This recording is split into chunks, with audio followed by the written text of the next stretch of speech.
오늘의 헤드라인 뉴스입니다. 미국과 중국이 무역 협상을 통해 관세를 대폭 인하하기로 합의하면서 뉴욕 증시가 3에서 4% 급등하며 4월 9일 이후 최대폭으로 상승했습니다.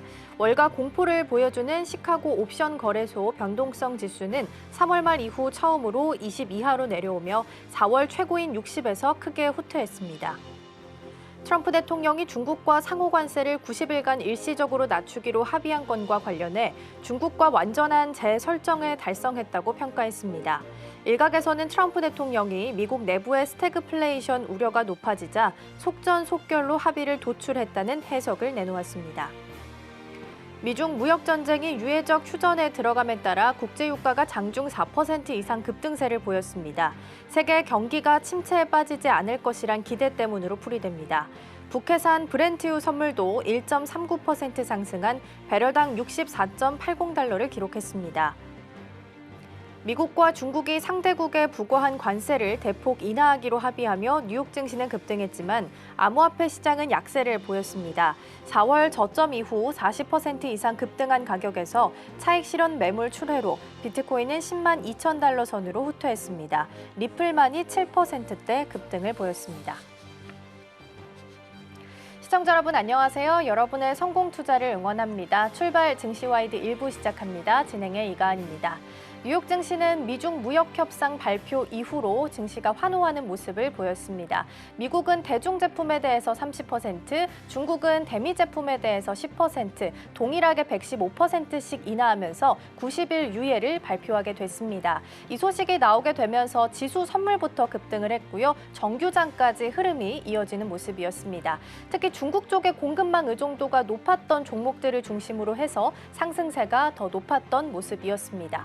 트럼프 대통령은 이번 주에 시진핑 중국 국가주석과 통화할 수 있다라는 코멘트를 내놓기도 했는데요. 종전보다는 휴전에 조금 더 가까운 모습이지만 당분간은 이러한 흐름이 좀 이어지지 않을까 싶습니다. 그렇다면 이러한 시장 속에서는 어떤 종목들 주목해보면 좋을지 저희와 함께 전략들 세워보시면 좋겠습니다. 자, 그럼 먼저 오늘 저희가 준비한 코너부터 소개해드리도록 하겠습니다. 오늘 첫 번째 코너로는 빅애플 스탁이 준비되어 있습니다. 미국 쪽에서 카타르 왕실로부터 비행기를 선물받았다라고 합니다. 그런데 이 비용이 가격이 약 4억 달러 정도 되면서 한화로는 약 8억 원 정도 된다라고 하는데요. 자세한 내용은 잠시 후에 함께 확인해 보겠고요. 두 번째로는 코인 라이브가 준비되어 있습니다. 미중 무역 협상이 나오고 나서 뉴욕 증시는 급등했지만 코인 시장은 좀 후퇴하는 모습을 보였는데요. 그럼에도 불구하고 이더리움과 XRP의 가격 상승은 기대해 볼 만하다라는 뉴스 함께 점검해 보시면 좋겠습니다. 자, 그럼 출발 증시와이드 1부 본격적으로 시작해 보도록 하겠습니다.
네, 오늘의 첫 번째 코너 빅애플 스탁으로 이어가 보겠습니다. 오늘 도움 말씀에는 서울경제TV 윤경철 본부장 자리해 주셨습니다. 본부장님 어서 오세요. 네, 안녕하세요.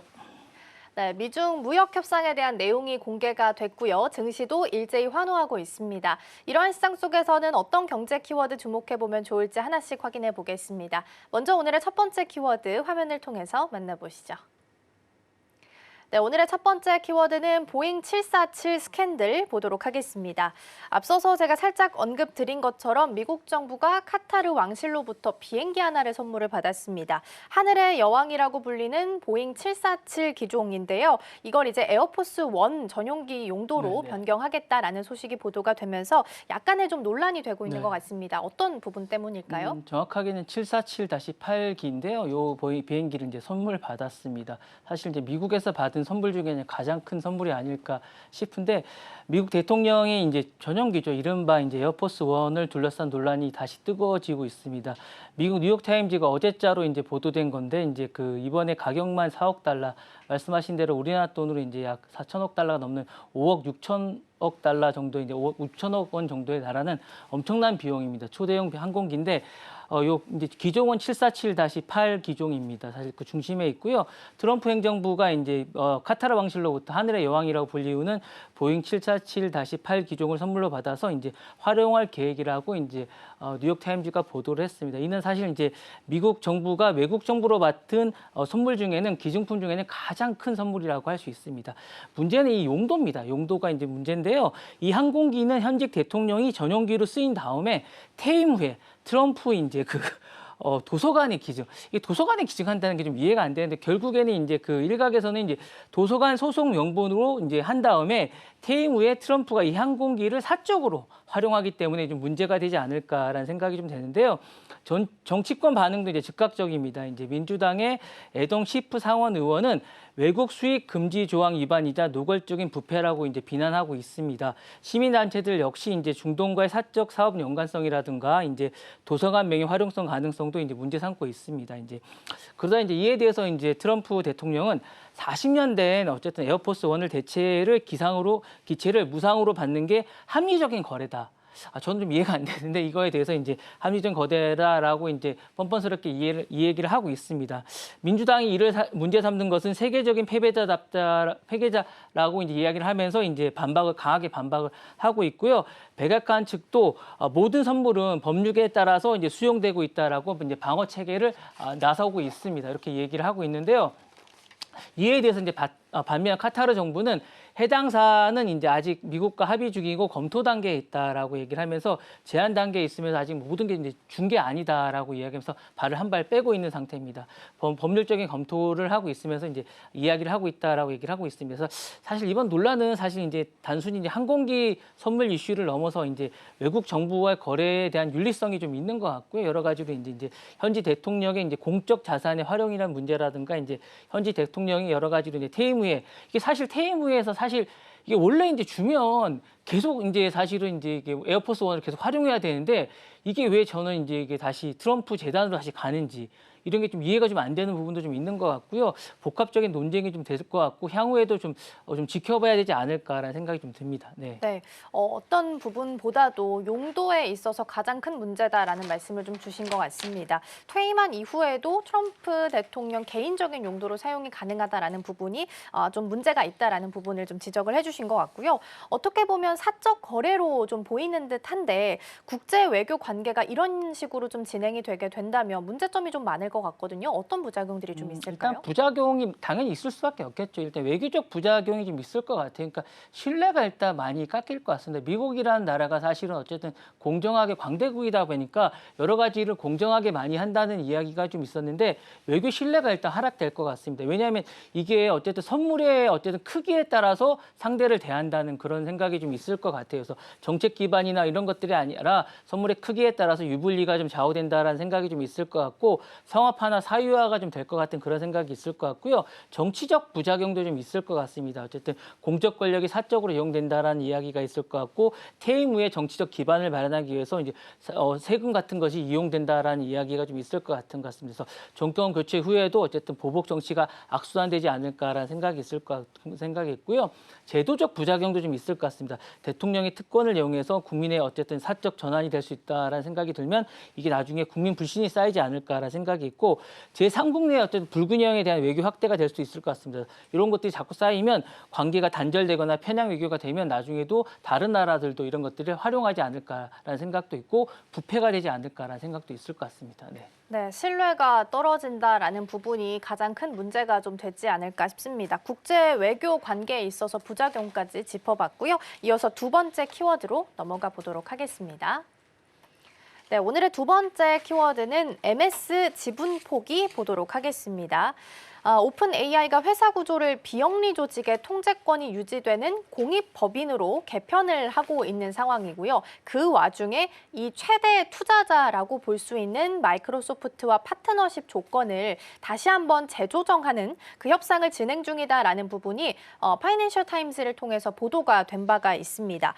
그리고 지금 마이크로소프트가 받게 되는 지분을 가지고 치열하게 지금 접전을 벌이고 있다라는 기사도 같이 좀 보도가 되고 있는 상황인데요. 그렇다면 이번 협상이 갖게 되는 의미는 어떤 부분들이 좀 있을까요? 마이크로소프트가 이제 오픈 AI하고 이제 파트너십 재협상을 하고 있습니다. 그러니까 재협상을 하는 이유는 오픈 AI가 지금 IPO를 가려고 해요. 여러 가지로 기업 공개를 추진하고 있으면서 여러 가지로 이제 구조를 바꾸려고 하고 있습니다. 근데 구조를 바꾸려고 하다 보니까 이 부분에서 여러 가지 문제가 좀 있습니다. 왜냐하면 마이크로소프트가 이제 지금까지 130억 달러 정도를 이제 투자를 했습니다. 그러다 보니까 여기에 대해서 여러 가지로 자신들이 접근권을 지키려고 하고 있습니다. 이 부분에 대한 것들이 이제 재조정을 해야 되는 부분이 있습니다. 이 부분에 대한 재조정에 대한 부분이 있다 보니까 이 부분에 대해서 이제 하려고 하고 있고 오픈 AI는 최대 투자처인 마이크로소프트가 현재까지 130억 달러 이상을 투자했으니까 이 부분에 대한 것들이 재협상을 해야 되고요. 새로 만들어진 이제 법인에 대해서 얼마만큼 지분을 받을지에 대한 것이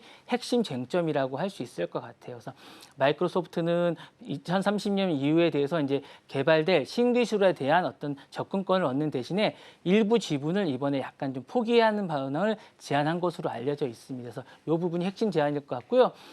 마이크로소프트 MS는 이제 2019년에 이제 처음으로 이제 10억 달러를 이제 투자한 이후에 계속 투자를 늘려오면서 계약을 갱신했고 지금까지 이제 계약을 이어오고 있습니다. 그러면서 이제 2030년까지 마이크로소프트는 이제 오픈 AI에 대한 어떤 지적 재산권이라든가 제품 매출에 대한 공유한 내용을 계약에 담고 있는데 이 계약을 이번에 이제 갱신하는 겁니다. 그래서 이 부분에 대한 내용이 좀 있는데 사실 이제 오픈 AI가 문제가 되는 게 뭐냐면 사실은 이제 논란이 됐던 비영리 이사에 대한 통제권과 완전 이양권에 대한 것들을 이제 최근에 처리했습니다. 뭐 법에 대한 것들이 이제 델라웨어 법원이라든가 이제 캘리포니아 법원이 요거를 처리하라고 얘기했고 사업 부분을 어쨌든 공익법인으로 전환하되 비영리 이사회가 최종 통제를 유지하는 방안을 택하라고 했습니다. 그러니까 이게 약간 문제가 되기 때문에 이 부분에 대한 것들에 대한 방법을 택해야 됩니다. 그러니까 사실 이 구조는 지금 경쟁사인 엔트로피키라든가 엑스AI도 채택하고 있는데 이 부분을 택하다 보니까 이 문제가 있는데 이거를 택하는 부분의 문제가 뭐냐면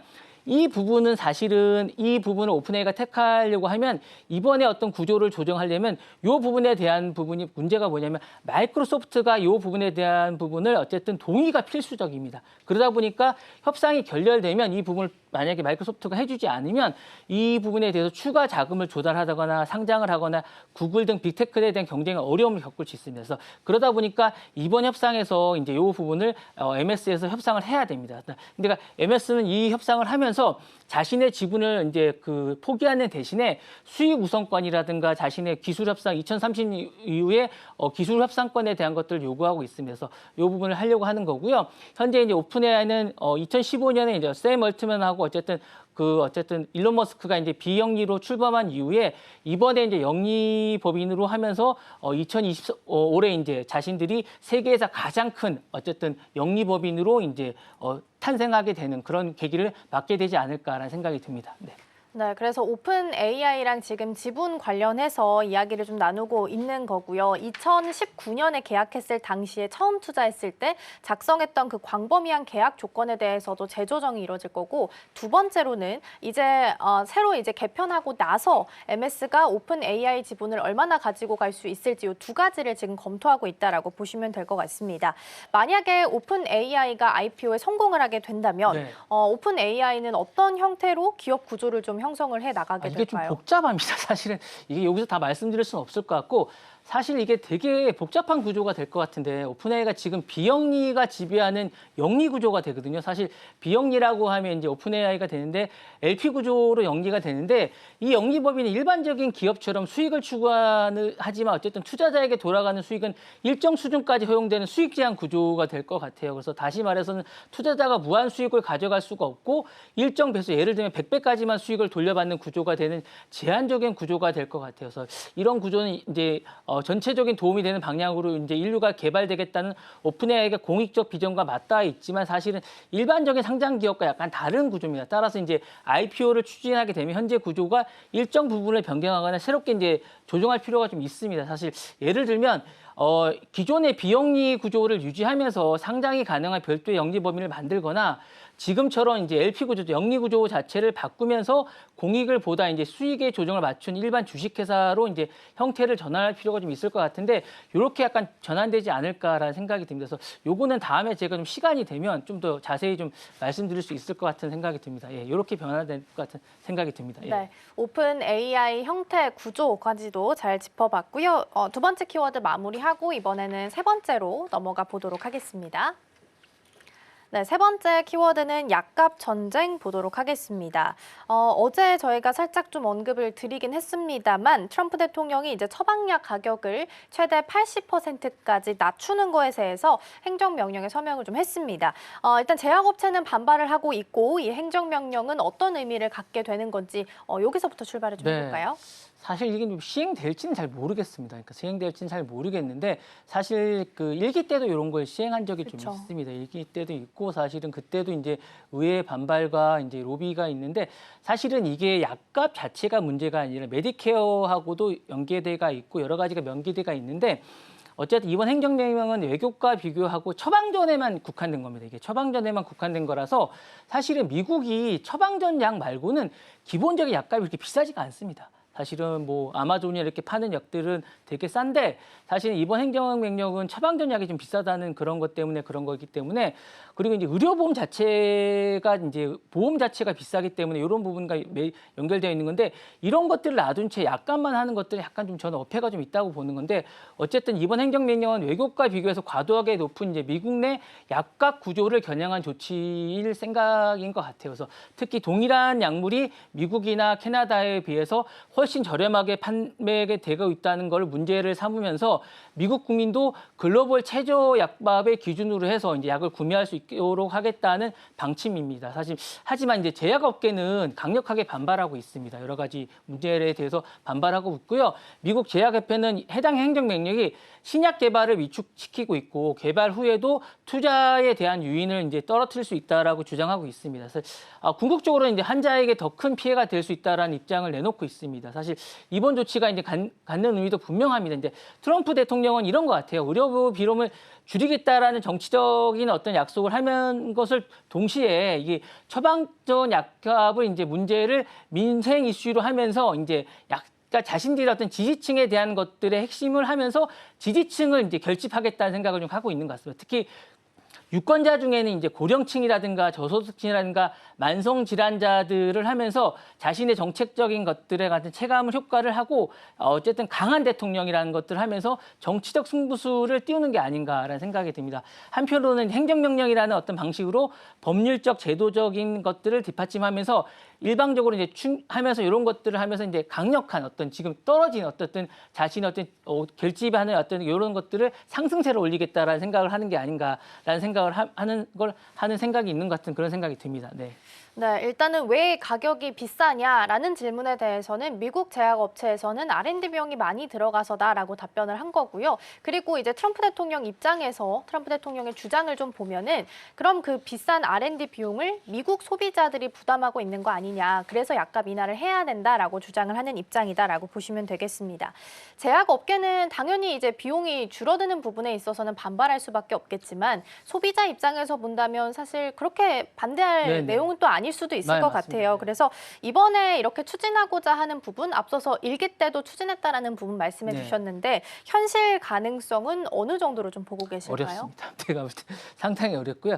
의회의 입법 동의 없이 일기 때도 사실은 뭐냐면 주요 내용이 있습니다. 2020년 기준으로 이제 가장 낮은 약값이 있었고 당시에 이제 미국의 특정 약품에 대해서 선진국 중 가장 낮은 약값으로 이제 메디케어에 대해서 지불에 대한 것들을 했었고요. 1기 때 주요 내용이 이렇습니다. 수입 약품에 대한 허용 확대를 하자, 그리고 중간 유통에 대한 리베이트를 금지하자고 했던 건데 요거 다 안 됐습니다. 1기 때 했던 내용이 있었는데 이게 다 안 됐고요. 그다음에 이제 그 당시에도 여러 가지 문제가 뭐였냐면 의회 입법 동의 없이 시행된 행정명령의 법적 취약성이 있었습니다. 그래서 이게 이제 약값 구조는 사실은 의회 예산 및 이제 메디케어 법령과 직결됐었는데 이런 것들 때문에 그때도 안 됐었는데 지금도 사실상 힘듭니다.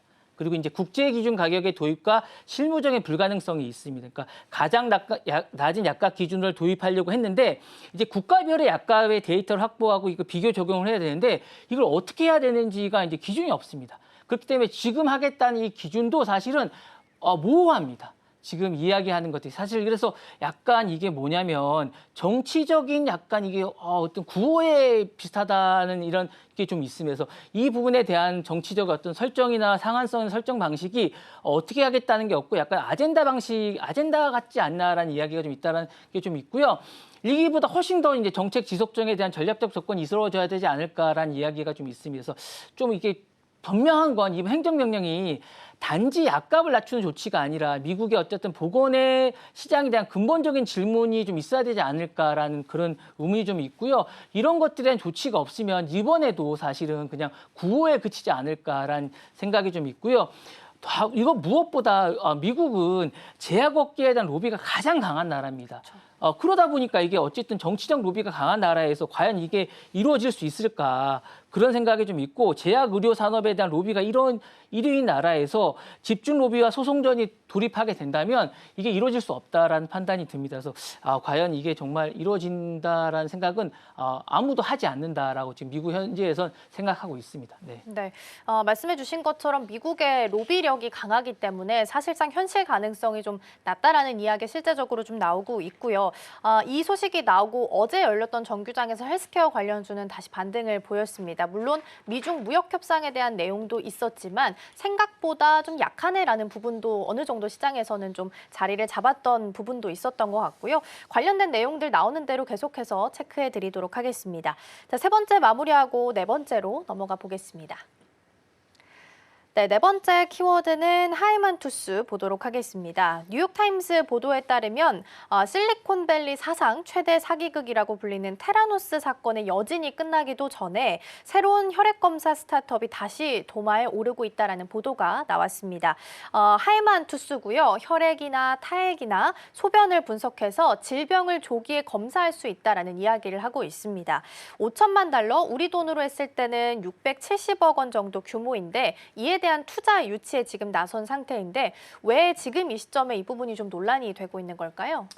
문제는 좀 이게 벌써 이제 5천만 달러 말씀하신 대로 우리나라 돈으로 670억인데 벌써 한 2천만 달러 정도가 모였다고 합니다. 문제가 좀 되고 있는 게 이 인물이 이제 사업을 했다는 게 남편입니다. 이 인물이 남편이고 이제 중심에 있는 최측근이고 이제 비슷한 컨셉으로 한다는 게 이제 문제고요. 사실은 투명성과 책임성에 대한 우려가 다시 제기되고 있습니다. 게다가 이제 조기 감지라는 말은 한층 더 정교화된 과학적 근거가 필요한 분야입니다. 아직까지 하이만투스는 구체적인 기술 설명이나 임상 데이터나 뭐 통계나 이런 거 제시하지 않은 채 건강 최적화라는 다소 추상적인 개념 비슷합니다. 사실 뭐 테라노스 시즌2가 아닌가라는 생각이 좀 들고 있는 상태고요. 비판이 제기된 이유는 명확합니다. 이제 테라노스 이후에도 헬스케어 기술이 스타트업이 여전히 비전과 스토리텔링만으로 막대한 자금이 몰리는 구조가 반복되고 있기 때문이라는 이유고 사실 테라노스도 상당히 이제 요거 비슷한 그런 이유거든요. 사실 이렇게 그 안에는 투자자의 책임이라든가 규제 당국의 사전 개입이라든가 이런 것들이 없다는 게 이제 문제라는 생각이고요. 그러다 보면 피해자가 너무 많이 나오지 않을까라는 걱정이 앞섭니다. 무분별한 창업자의 중심의 기술이 숭배 현상이 다시 한번 드러나는 게 아닌가라는 생각이 들고요. 이번에 이제 하이만투스 이슈도 결국엔 단지 한 스타트업이 문제가 아니라 실리콘밸리 헬스케어 투자 생태계의 집단 기억 상실에 대한 경고가 다시 한 번 더 나오는 게 아닌가, 다시 한 번 더 망령이 나오는 듯한 그런 생각이 들고 사진에 보시면 아시겠지만 잘생긴 선남 선녀가 다시 한 번 더 나와서 이렇게 멋진 뭐 환상에 관한 이런 이거 투기와 같은 그런 것들을 다시 한번 보여주는 듯한 그런 느낌이 들고요. 실패의 교훈을 잊은 자리에 다시 한번 더 자금이 몰리고 검증되지 않은 기술이 이제 생명을 다루게 된다면 테라노스 사건이 다시 한번 더 이제 나오는 그런 위험이 다시 한번 나오지 않을까라는 걱정이 앞서게 된 그런 것 같습니다. 네. 네, 테라노스 사건을 좀 간단하게 먼저 보면은 이 손가락을 찔러서 체열을 해가지고 소량의 핏방울로 암이나 한 200가지 정도의 질병을 좀 진단할 수 있다라고 해서 많은 투자금을 모았었는데 이게 사실 사기로 드러나게 되면서 문제가 됐던 거고 그 중심에 있었던 게 엘리자베스 홈즈였습니다. 근데 이분의 남편분이 이번에 하이만투스라는 스타트업을 다시 한번 좀 개발하게 되면서 제2의 테라노스 사건이 아니겠느냐라는 일각의 시간들이 좀 제기가 되고 있다라는 부분인데요. 이런 스타트업의 반복된 투자들 어떤 문제들이 좀 발생할 수 있을까요? 이게 이제 기술이 아니라 제일 문제는 이제 기술이나 비전보다는 창업자 이름값으로 이제 먼저 회사가 이제 투자 구조가 된다는 게 이제 문제인 것 같아요. 그러니까 이름값 중심의 이제 어떤 스타트업 투자의 반복은 이제 단순한 자금의 어떤 낭비를 넘어서 여러 가지 폐해를 낳게 된다는 생각이 좀 있는 것 같습니다. 이제 일단은 첫 번째로는 윤리적 기준의 붕괴가 좀 문제인 것 같습니다. 그러니까 건강과 생명에 대한 다루는 헬스 분야에서 검증되지 않은 어쨌든 기술을 다룬다는 건 상당히 문제가 좀 있는 거예요. 그러니까 단순한 실패가 아니라 환자의 생명과 직접적인 사회적 분위기이기 때문에 상당히 좀 문제가 있어요. 헬스 분야는 정말 이런 게 좀 문제인 것 같아요. 두 번째로는 이게 스타트업 생태계의 구조적 왜곡입니다. 이게 한번 실패를 하게 되면 그 다음에 다른 정말 제대로 된 스타트업이 나올 수가 없습니다. 그래서 사실 테라노스가 한번 이렇게 실패하고 나서 그 다음에 나오는 다른 스타트업, 헬스 분야 스타트업이 상당히 고생을 많이 했어요. 만약에 이제 하이만투스도 또 이렇게 되면 그 다음에 또 나오는 스타트업은 정말 나오기 힘들게 됩니다. 그렇게 되기 때문에 이게 정말 신중해야 될 것 같은 생각이 들고요. 실력보다는 서사에 반응하는 왜곡된 게임판이 굳어지게 된다면 장기적으로 기술에 대한 질적 태부가 이어질 수 있다는 생각이 들게 됩니다. 세 번째로는 투자 시장에 대한 대중의 신뢰에 대한 손상이 있을 것 같은 생각이 듭니다. 테라노스와 유사한 사태가 반복될수록 일반 투자자나 기관들은 이제 헬스케어에 대한 스타트업은 이제 투자하지 않겠다. 라는 생각을 하지 되지 않을까요? 이런 생각이 들게 될 것 같고요.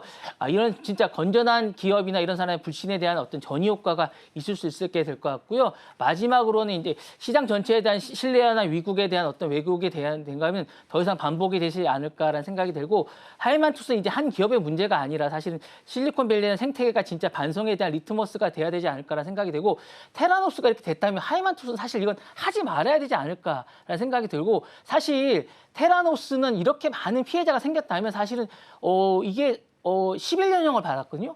홈즈가 이건 제대로 된 어떤 판정을 받았다고 할 수 없다는 생각이 좀 들어요. 사실은 너무나 많은 피해자가 있고 너무나 많은 어떤 돈에서도 많은 피해가 있었고 이랬는데 정말 좋은 변호사를 쓰고 좋은 이렇게 해서 정말 제대로 된 어떤 징계를 받았다고 할 수 없을 것 같은 생각이 있는데 또 이런 것들을 했다는 건 좀 위험하지 않을까라는 생각이 드는데 정말 더 이상 반복이 돼서는 안 된다는 생각이 좀 드는데 좀 지켜봐야겠지만 좀 걱정이 앞선다는 이런 생각이 좀 듭니다. 네. 네. 오히려 그 기업이 가지고 있는 본질적인 내용을 본다기보다는 창업주의 이름값을 좀 더 따지게 되는 경우가 많아질 수 있다. 그렇다면 오히려 선의의 피해자가 발생할 수 있다라는 부분을 짚어주셨습니다. 자, 네 번째 키워드 마무리하고요. 다섯 번째로 넘어가 보겠습니다. 네, 다음 키워드는 100일 145건 보도록 하겠습니다. 미국 트럼프 행정부 2기 출범하고 100일이 넘어섰고요. 기후 환경 분야에서만 무려 145건의 규제를 폐지하거나 완화한 것으로 나타났습니다. 물론 100일이 좀 넘긴 했습니다만 거의 하루에 한 건 이상 기후와 관련된 내용에 대해서 보호장치를 좀 해체했다라고 해석할 수 있을 것 같습니다. 이 같은 조치가 시사하는 바는 어떤 것들이 좀 있을까요? 일단 트럼프 대통령이 환경과 기후에 대해서 참 혐오한다, 참 싫어한다. 라는 생각이 일단 정말로 싫어하는구나라는 생각이 들었고요. 그다음에 참 부지런하다라는 생각이 들었습니다. 이게 미국 트럼프 행정부 2기 출범 100일 동안 기후 환경 분야에서 무려 145건을 폐지하거나 완화했다는 건 하루에 한 건 이상 이 환경보호를 해제했다는 거거든요. 정말 부지런하다는 생각이 들고 미국 행정부가 이제 기후 위기 대응보다는 에너지 산업 활정에 방점을 찍었다는 이제 신호가 이제 해석이 됩니다. 특히 이제 석유나 가스 산업 분야 중심으로 전통 에너지의 유착 논란 속에서 이번 규제 완화는 이제 정책의 후퇴이자 산업 편향성의 이제 강화로 이루어진다는 어떤 비난이 있을 것 같은 생각이 드는데요. 국내를 넘어서 이제 국제에 대한 적잖은 충격이 있을 것 같습니다. 어제 이제 제가 말씀드린 것도 이제 에너지 마크도 이제 폐지하고 막 이러는 거 단순히 그게 거기 있다는 이유로 기후 마크 산하에 있다는 이유로는 그걸 폐지한 거거든요. 단순히 그게 나쁘다는 게 아니라 그 산하에 있는 그 마크란 이유로 폐지를 했습니다. 그래서 이번 트럼프 행정부 일반적인 규제 하나는 제가 볼 때 글로벌 기후 거버넌스에 심각한 균열을 초래할 수 있을 것 같은 그런 생각도 들고요. 사실 이게 과학적인 합의하에 생태계 보존을 움직이는 국제 공조 흐름 속에서 역행하는 움직임입니다.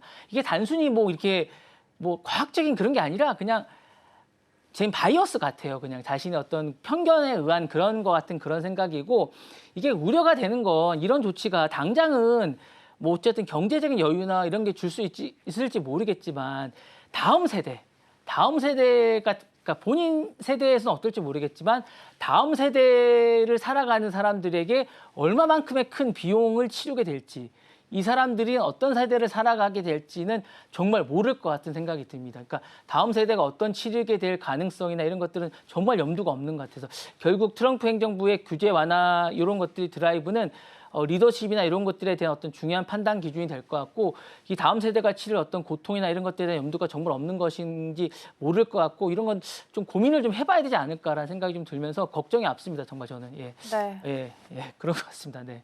네, 말씀해 주신 것처럼 트럼프 대통령이 또 기후와 관련해서는 우호적인 입장을 좀 취하고 있지는 않다 보니까 145건을 관련해서 규제를 좀 폐지하거나 완화했다라는 부분을 좀 짚어봤습니다. 사실 환경 문제이기 때문에 다음 세대까지 연결될 수 있다라는 부분이 가장 큰 문제가 좀 될 수 있을 것 같은데요. 향후 이제 이런 내용과 관련해서 네네. 미국 사회는 좀 어떻게 변화하게 될까요? 미국 사회가 크다 보니까 미국 사회가 그리고 전반적으로 이제 경제적인 영향도 크다 보니까 이게 전 세계에 영향을 미칠 수밖에 없는데 그때 미국 사회만 보자면 구조적이나 삶에 대한 심대한 영향을 끼칠 수밖에 없습니다. 그러니까 생태계의 구조적 붕괴가 가속화될 것 같습니다. 그때 습지 보호라든가 어쨌든 탄소 배출이라든가 이런 거에서 미국 사회는 사실은 그동안 많은 것들을 미래 사회나 다음 세대를 위해서 많은 것들을 보호해 왔습니다. 그러니까 근데 트럼프 정부가 이런 것들을 깨고 있습니다. 사실 그게 걱정스럽습니다. 사실 그래서 이제 토양 수질이라든가 대기 지방인가 이걸 회복 불가능한 환경 손상이 계속 이어지고 있습니다. 걱정스럽습니다. 미국 내 기후 재난 빈도가 높아지고 그러니까 지역 사회에서도 재난 리스크나 상시 노출에 대한 것들이 심화됩니까? 산불로 이런 것들에 대한 어떤 그 하나라고 할 수 있을 것 같아요. 그런 것도 있을 것 같고요. 경제 지속 가능성도 크게 위협받습니다. 왜냐하면 단기적으로는 산업 활성화나 고용 증가를 내더라도 장기적으로 보면 탄소세라든가 수출 규제라든가 ESG 투자 기준 강화라든가 이게 이제 글로벌 시장의 그런 건데 이런 거에 타격을 받을 수밖에 없어요. 왜 혼자 살아가는 게 아니니까요. 전 세계가 다 이런 기준인데 이런 것들이 안 되면 미국에 고립될 수밖에 없습니다. 세 번째로는 국민 건강이 사실은 직접적인 타격을 받을 수밖에 없어요. 사실은 왜냐하면 대기 오염의 기준이 완화되거나 공장 배출이 규제 완화되거나 이러면 천식이라든가 암 같은 발병률이라든가 이런 것들이 사실은 증가할 수밖에 없습니다. 왜냐하면 화석 연료라는 이런 거 쓰면 이런 게 증가하게 돼요. 그런데 이런 것들을 자꾸 권장하잖아요. 그럼 이게 증가할 수밖에 없는데 이런 것들을 하면 안 됩니다. 사실 사회 취약층이라는 게 이렇게 집중적으로 발생할 수밖에 없고 결국 환경의 불평등은 사실은 이런 것들이 보건 불평등으로 이어지고 경제적 양극화가 되면 이런 게 증가하게 됩니다. 사실 지금 행동하지 않으면 다음 세대가 이런 것들을 하게 되고 계속 이런 것들이 생길 수밖에 없게 됩니다. 마지막으로는 미국의 글로벌 리더십이 근본적으로 흔들릴 수밖에 없습니다. 그동안에 이런 것들을 계속해왔고 형님 리더십을 발휘하게 했는데 지속 가능한 미국의 어떤 지국의 국제 공조가 이탈하게 되면 기후 리더국이 아닌 기후의 역행국에 낙인 찍히게 되고 향후에는 윤리적 설득력을 상실하게 됩니다. 이렇게 되면 나중에는 자신들의 이야기들이 먹히게 되지 않게 되고 지속 불가능한 삶의 환경 속에서 미래를 설계할 수 없게 되면서 이제 지금은 이제 뭐 자꾸 자신들이 잘 살게 될지 모르겠지만 나중에는 왕따가 되게 됩니다. 나중에 혼자 이게 나중에 이지매가 되게 되면서 혼자 고립되게 되면서 나중에 어떻게 살 수 없게 되면서 더 많은 비용을 치르게 되지 않을까라는 생각이 들면서 지속 불가능한 삶의 환경을 하게 되지 않을까라는 걱정이 앞섭니다. 그래서 이렇게 되는 게 과연 옳은 것인가라는 고민을 해야 되지 않을까라는 생각이 듭니다. 네. 그렇죠. 지금 행동하지 않으면 다음 세대에 있어서는 삶의 질이 좀 급락할 수 있다라는 부분을 좀 지적해 주신 것 같습니다. 5번째 기후 관련된 키워드까지 살펴봤고요. 다음으로 넘어가 보겠습니다. 네, 다음 키워드는 상금 1억 달러 반노화 전쟁 보도록 하겠습니다. 비영리 단체인 엑스프라이즈가 인간의 건강 수명을 획기적으로 연장할 수 있는 기술을 찾기 위해서 역대 최대 규모로 장수과학대회, 이른바 엑스프라이즈 헬스 스팬이라는 걸 운영을 지금 하고 있는 상황인데요. 지금까지 1,000개 팀이 참여를 했고 준결승에 40개 팀이 성공을 했고 이들이 약물, 줄기세포, 식이요법 같은 다양한 접근 방법을 제시를 하고 있다라고 합니다. 이번 대회와 또 의료 철학이 시사하는 바는 어떤 것들이 좀 있을까요? 저도 알았으면 참가할 걸 그랬습니다. 이게 단순히 명상도 가능하다거든요. 호흡 이런 것도 가능해서 명상, 호흡까지 다양한 철학 기술이 이제 경합하고 있다고 하는데 2030년까지 이제 가능하다고 하면서 영국 가디언지에 이제 났던 기사인데요. 최근 엑스프라이즈 재단이 주최한 역사 최대의 장수 대회라고 합니다. 그리고 이제 1년 동안 이제 가능한 거고요. 상금이 1억 100만 달러라고 합니다. 그래서 이제 헬스 스팬의 확대를 목표로 하고 있다라고 하는데 어쨌든 이제 이번 대회가 시사하는 건 단순한 기술 진보가 아니라 이걸 넘어서 의학과 건강에 대한 인식 자체를 근본적으로 변화시키고 있다라고 얘기를 한다고 하네요. 그래서 이제 요게 이제 전통적인 의료 패러다임을 벗어나서 예방, 지속, 최적화한 능동적인 건강 모델을 한다고 하는데 요게 어쨌든 한 뭐 그러니까 생명 연장을 10년에서 20년 정도 연장시켜 준다고 합니다. 요걸 하게 되면 어쨌든 요를 병을 고치는 게 아니라 몸이 병에 걸리지 않도록 설계하고 나이를 먹어도 활력을 유지하는 과학이 어쨌든 진화하도록 하는 이런 방식을 하게 된다고 하는데 요걸 하게 되면 여러 가지로 어쨌든 뭐 의료 기술의 경쟁의 장이 아니라 과학이라든가 철학이라든가 윤리 경쟁이 한데 어우러지는 실험실이라고 하니까 어쨌든 요게 되면 생명 연장을 좀 할 수 있게 되는 이런 거라고 하니까 어쨌든 좋은 어쨌든 이런 거라고 하는데 저게 되면 좋을 것 같아요. 그래서 어쨌든 다음 대회는 한번 해보면 어떨까라고 생각이 드는데 서울경제라는 이름을 걸고 한번 해보면 어떨까라는 생각이 들고요. 한번 우리나라도 이게 있으면 한번 참가해보면 어떨까라는 생각이 들고 꼭 기술이 아니더라도 명상이나 호흡도 가능하다고 하니까 우리나라도 한번 참가해보시면 어떨까라는 생각이 듭니다. 네. 네, 상금 1억 달러가 걸려 있는 경쟁이죠.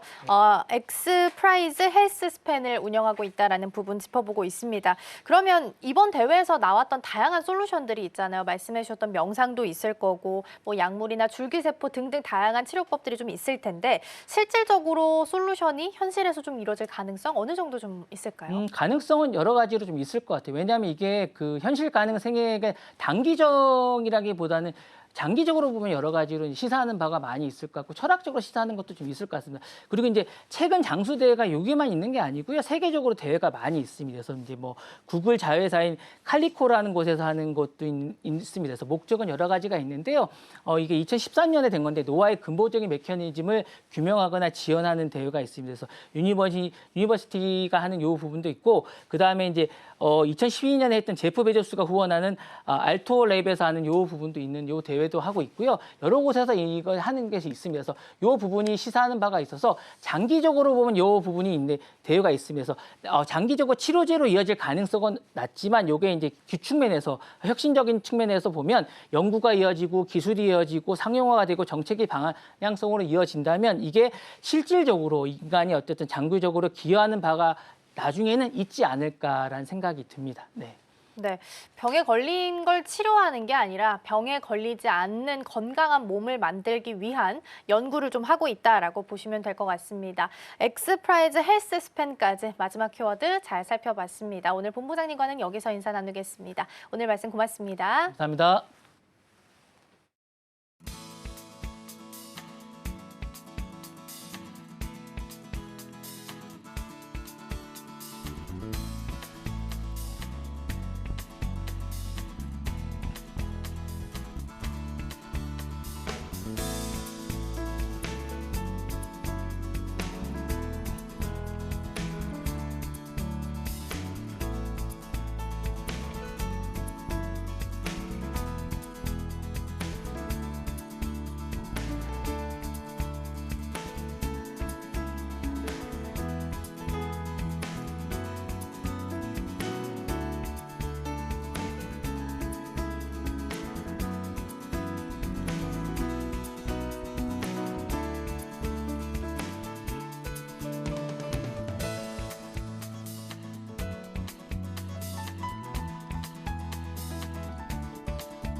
오늘 아침 빼놓을 수 없는 암호화폐 이슈 소식 전해드립니다. 세계 최대 자산운용사 블랙록이 양자 컴퓨터 기술의 위험성을 경고했습니다. 비트코인의 핵심 보안 기술이 양자 기술로 인해 위협받을 수 있다는 우려에서입니다. 블랙록은 현지 시간 10일 자사 비트코인 현물 ETF, 아이쉐어즈 비트코인 트러스트의 투자 설명서를 업데이트하며 양자 컴퓨터가 비트코인의 보안 프레임워크를 훼손할 수 있다고 밝혔습니다. 특히 악의적인 행위자가 양자 기술을 이용해 비트코인 지갑에 무단 접근할 가능성도 경고했는데요. 양자 컴퓨터는 기존 컴퓨터와 달리 큐비트를 이용해 0과 1을 동시에 처리하는 중첩 상태를 활용합니다. 이로 인해 복잡한 문제를 빠른 속도로 해결할 수 있어 기존 암호화 체계를 무력화할 수 있다는 겁니다. 블랙록은 다만 양자 컴퓨터의 성능에 대해서는 여전히 불확실성이 존재한다고 덧붙였습니다. 도널드 트럼프 미국 대통령이 XRP를 블랙리스트에 올렸다는 주장이 퍼졌지만 이는 사실이 아닌 것으로 확인됐습니다. 트럼프는 3월 2일 암호화폐 전략 비축 자산으로 XRP, 솔라나, 카르다노를 언급하며 바이든 행정부의 암호화폐 정책을 비판하고 미국을 암호화폐 중심지로 만들겠다고 밝혔습니다. 그러나 해당 글은 삭제된 상태인데요. 이후 일부 매체는 트럼프가 XRP와 관계가 있는 인물과 불쾌감을 느껴 관계를 끊었다고 보도했지만 공식적으로 XRP를 블랙리스트에 올린 적은 없었습니다. 현재 XRP는 여전히 활발히 거래되고 있으며 일부 전문가들은 이번 암호화폐 상승장에서 XRP가 주목받을 가능성도 있다고 보고 있습니다. 리플은 SEC와의 소송을 벌금 합의로 마무리하고 시카고 상품거래소는 5월 19일 XRP 선물 상품을 상장할 예정입니다. 도지코인 기반의 앱 플랫폼 도지OS가 글로벌 가상자산 벤처캐피탈 폴리체인 캐피탈로부터 690만 달러의 투자를 유치했다고 밝혔습니다. 도지OS는 이번 자금을 활용해 도지코인 기반 애플리케이션 생태계를 확장하고 플랫폼 정식 출시, 개발자 지원 도구 제작, 파트너십 구축에 집중할 예정입니다. 특히 소셜미디어 플랫폼 X에서 도지코인으로 팁을 주거나 게임과 금융 도구를 활용하는 등 새로운 사용자 경험을 제공할 계획입니다. 도지OS는 1,000만 명 이상의 도지코인 커뮤니티를 기반으로 개발자들이 도지코인과 연동되는 다양한 앱을 쉽게 만들 수 있도록 지원할 예정입니다. 폴리체인 캐피탈은 도지OS가 도지코인의 유용성을 극대화할 수 있는 핵심 프로젝트라고 평가하고 있습니다. 현지 시간 5월 12일 암호화폐 전문 매체 코인게이프에 따르면 UFC 챔피언이자 아일랜드 대선 출마 예정자인 코너 맥그리거가 엘살바도르 부켈레 대통령과 아일랜드의 비트코인 비축 도입을 논의할 예정입니다. 양측은 비트코인 국가 정상회담에서 이 사안을 핵심 의제로 다루게 되는데요. 맥그리거는 비트코인 비축을 아일랜드 정부의 전략으로 촉구해왔으며 블록스트림 고문 맥스 카이저는 아일랜드의 마이크로 스트래티지 전략을 적용할 수 있다고 밝혔습니다. 엘살바도르는 매일 1비트코인씩 매입하며 국가 비축 자산으로 비트코인을 채택해왔고 맥그리거는 이를 벤치마킹해 아일랜드에 적용할 방안을 모색하고 있습니다. 또한 그는 블록체인 기반 투명성과 신뢰 없는 시스템을 통해 정부의 책임성을 강화할 수 있다고 언급했습니다. 맥그리거의 비트코인 비축 전략은 최근 암호화폐 시장 강세와 맞물려 현실화될 가능성이 커지고 있습니다. 현지 시간 5월 11일 암호화폐 전문 매체 더 크립토 베이직에 따르면 미국 뉴햄프셔주가 암호화폐를 포함한 국가 전략 비축 자산을 도입한 가운데 법률 전문가 프레드 리스폴리가 XRP도 비축 자산에 포함될 가능성을 제기했습니다. 그는 XRP가 2025년까지 시가총액 5천억 달러를 달성하면 2026년부터 뉴햄프셔주가 이를 전략 자산으로 편입할 수 있다고 설명했습니다. 현재 XRP는 약 1,412억 달러의 시가총액을 기록하고 있으며 목표 시가총액을 달성하려면 가격이 8.5달러로 올라야 합니다. XRP의 전략자산 포함 가능성은 연방 차원에서도 논의되고 있으며 트럼프 행정부는 XRP가 디지털 자산 비축에 일부로 포함될 가능성도 있다고 밝혔습니다. XRP의 포함 여부는 향후 시가총액 상승 여부와 제도적 해석, 정부의 자산 전환 판단에 달려 있을 것으로 보입니다. 국내에서 스테이블 코인 테더를 현금으로 인출할 수 있는 길이 열렸습니다. 리다페이 카드가 그 주인공인데요. 이 카드는 전국은행과 편의점에 설치된 ATM에서 원화로 간편하게 출금할 수 있습니다. 사용자가 보유한 테더는 먼저 달러로 환산되고 다시 원화로 바뀌어 인출되며 이 모든 과정은 몇 초 안에 자동으로 처리됩니다. 수수료는 환전 1%, 출금 2%로 총 3% 수준인데요. 이는 사설 환전소나 기존 가상자산 ATM보다 낮은 수준입니다. 특히 리다페이 카드는 애플페이에 등록할 수 있어 실물 카드가 필요한 트래블 카드보다 휴대성과 편의성이 뛰어납니다. 전문가들은 이 같은 서비스가 은행의 역할을 일부 대체할 가능성이 있다고 분석하고 있습니다. 파이네트워크의 대형 발표 예고에 따라 파이코인이 40% 급등하며 2달 만에 최고치를 기록했습니다. 현지 시간 5월 12일 파이코인은 1.6달러까지 상승했으며 이후 1.1달러로 조정됐지만 시가총액은 한때 109억 달러를 돌파했습니다.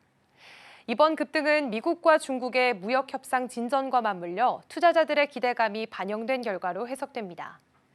파이네트워크는 5월 14일 예정된 생태계 발표를 앞두고 있으며 시장에서는 바이낸스 상장이나 메인넷 출시 가능성에 대한 기대감이 커지고 있습니다. 기술적 분석가들은 1.7달러 돌파를 전망하며 이번 발표가 파이코인의 향후 흐름을 좌우할 중요한 변수로 작용할 것으로 보입니다. 현지 시간 5월 12일 암호화폐 전문 매체 뉴스 비트코인에 따르면 XRP는 최근 며칠 사이 15% 이상 반등하며 2달러 지지선을 방어하고 있습니다.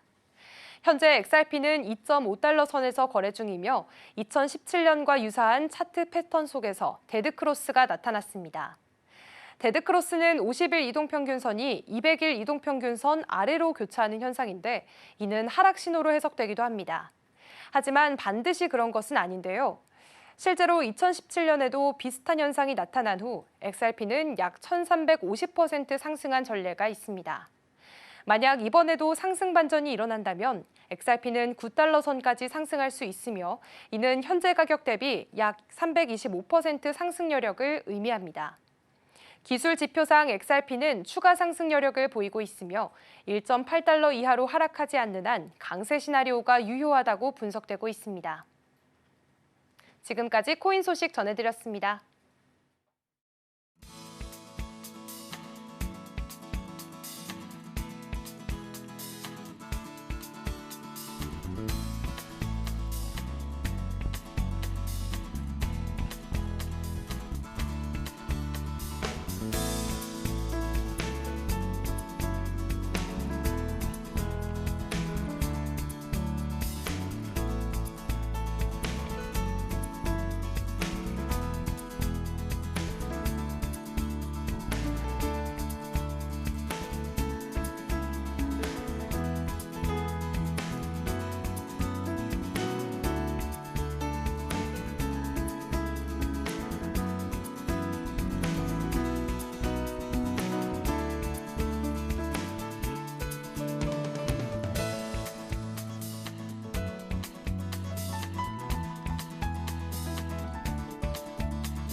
전일장 이슈와 오늘장 분위기 짚어보겠습니다. 스탁포인트 시간입니다. SCB 이민 전문가와 함께합니다. 어서 오세요. 네, 안녕하세요. 네, 일단 미중 무역 협상이 잘 끝났습니다. 생각보다 관세율이 또 많이 인하가 됐는데요. 각각 90일간 115%포인트씩 인하를 하겠다라고 발표가 되면서 미국 시장은 물론이고요. 유럽 시장까지 모두 환호하는 랠리가 이어졌습니다. 어제 우리 시장에서도 막판에 이러한 소식이 전해지면서 또 상승 흐름이 많이 나왔었는데 지금 코스피가 한 달 반 만에 2,600포인트를 또 다시 회복을 해줬습니다.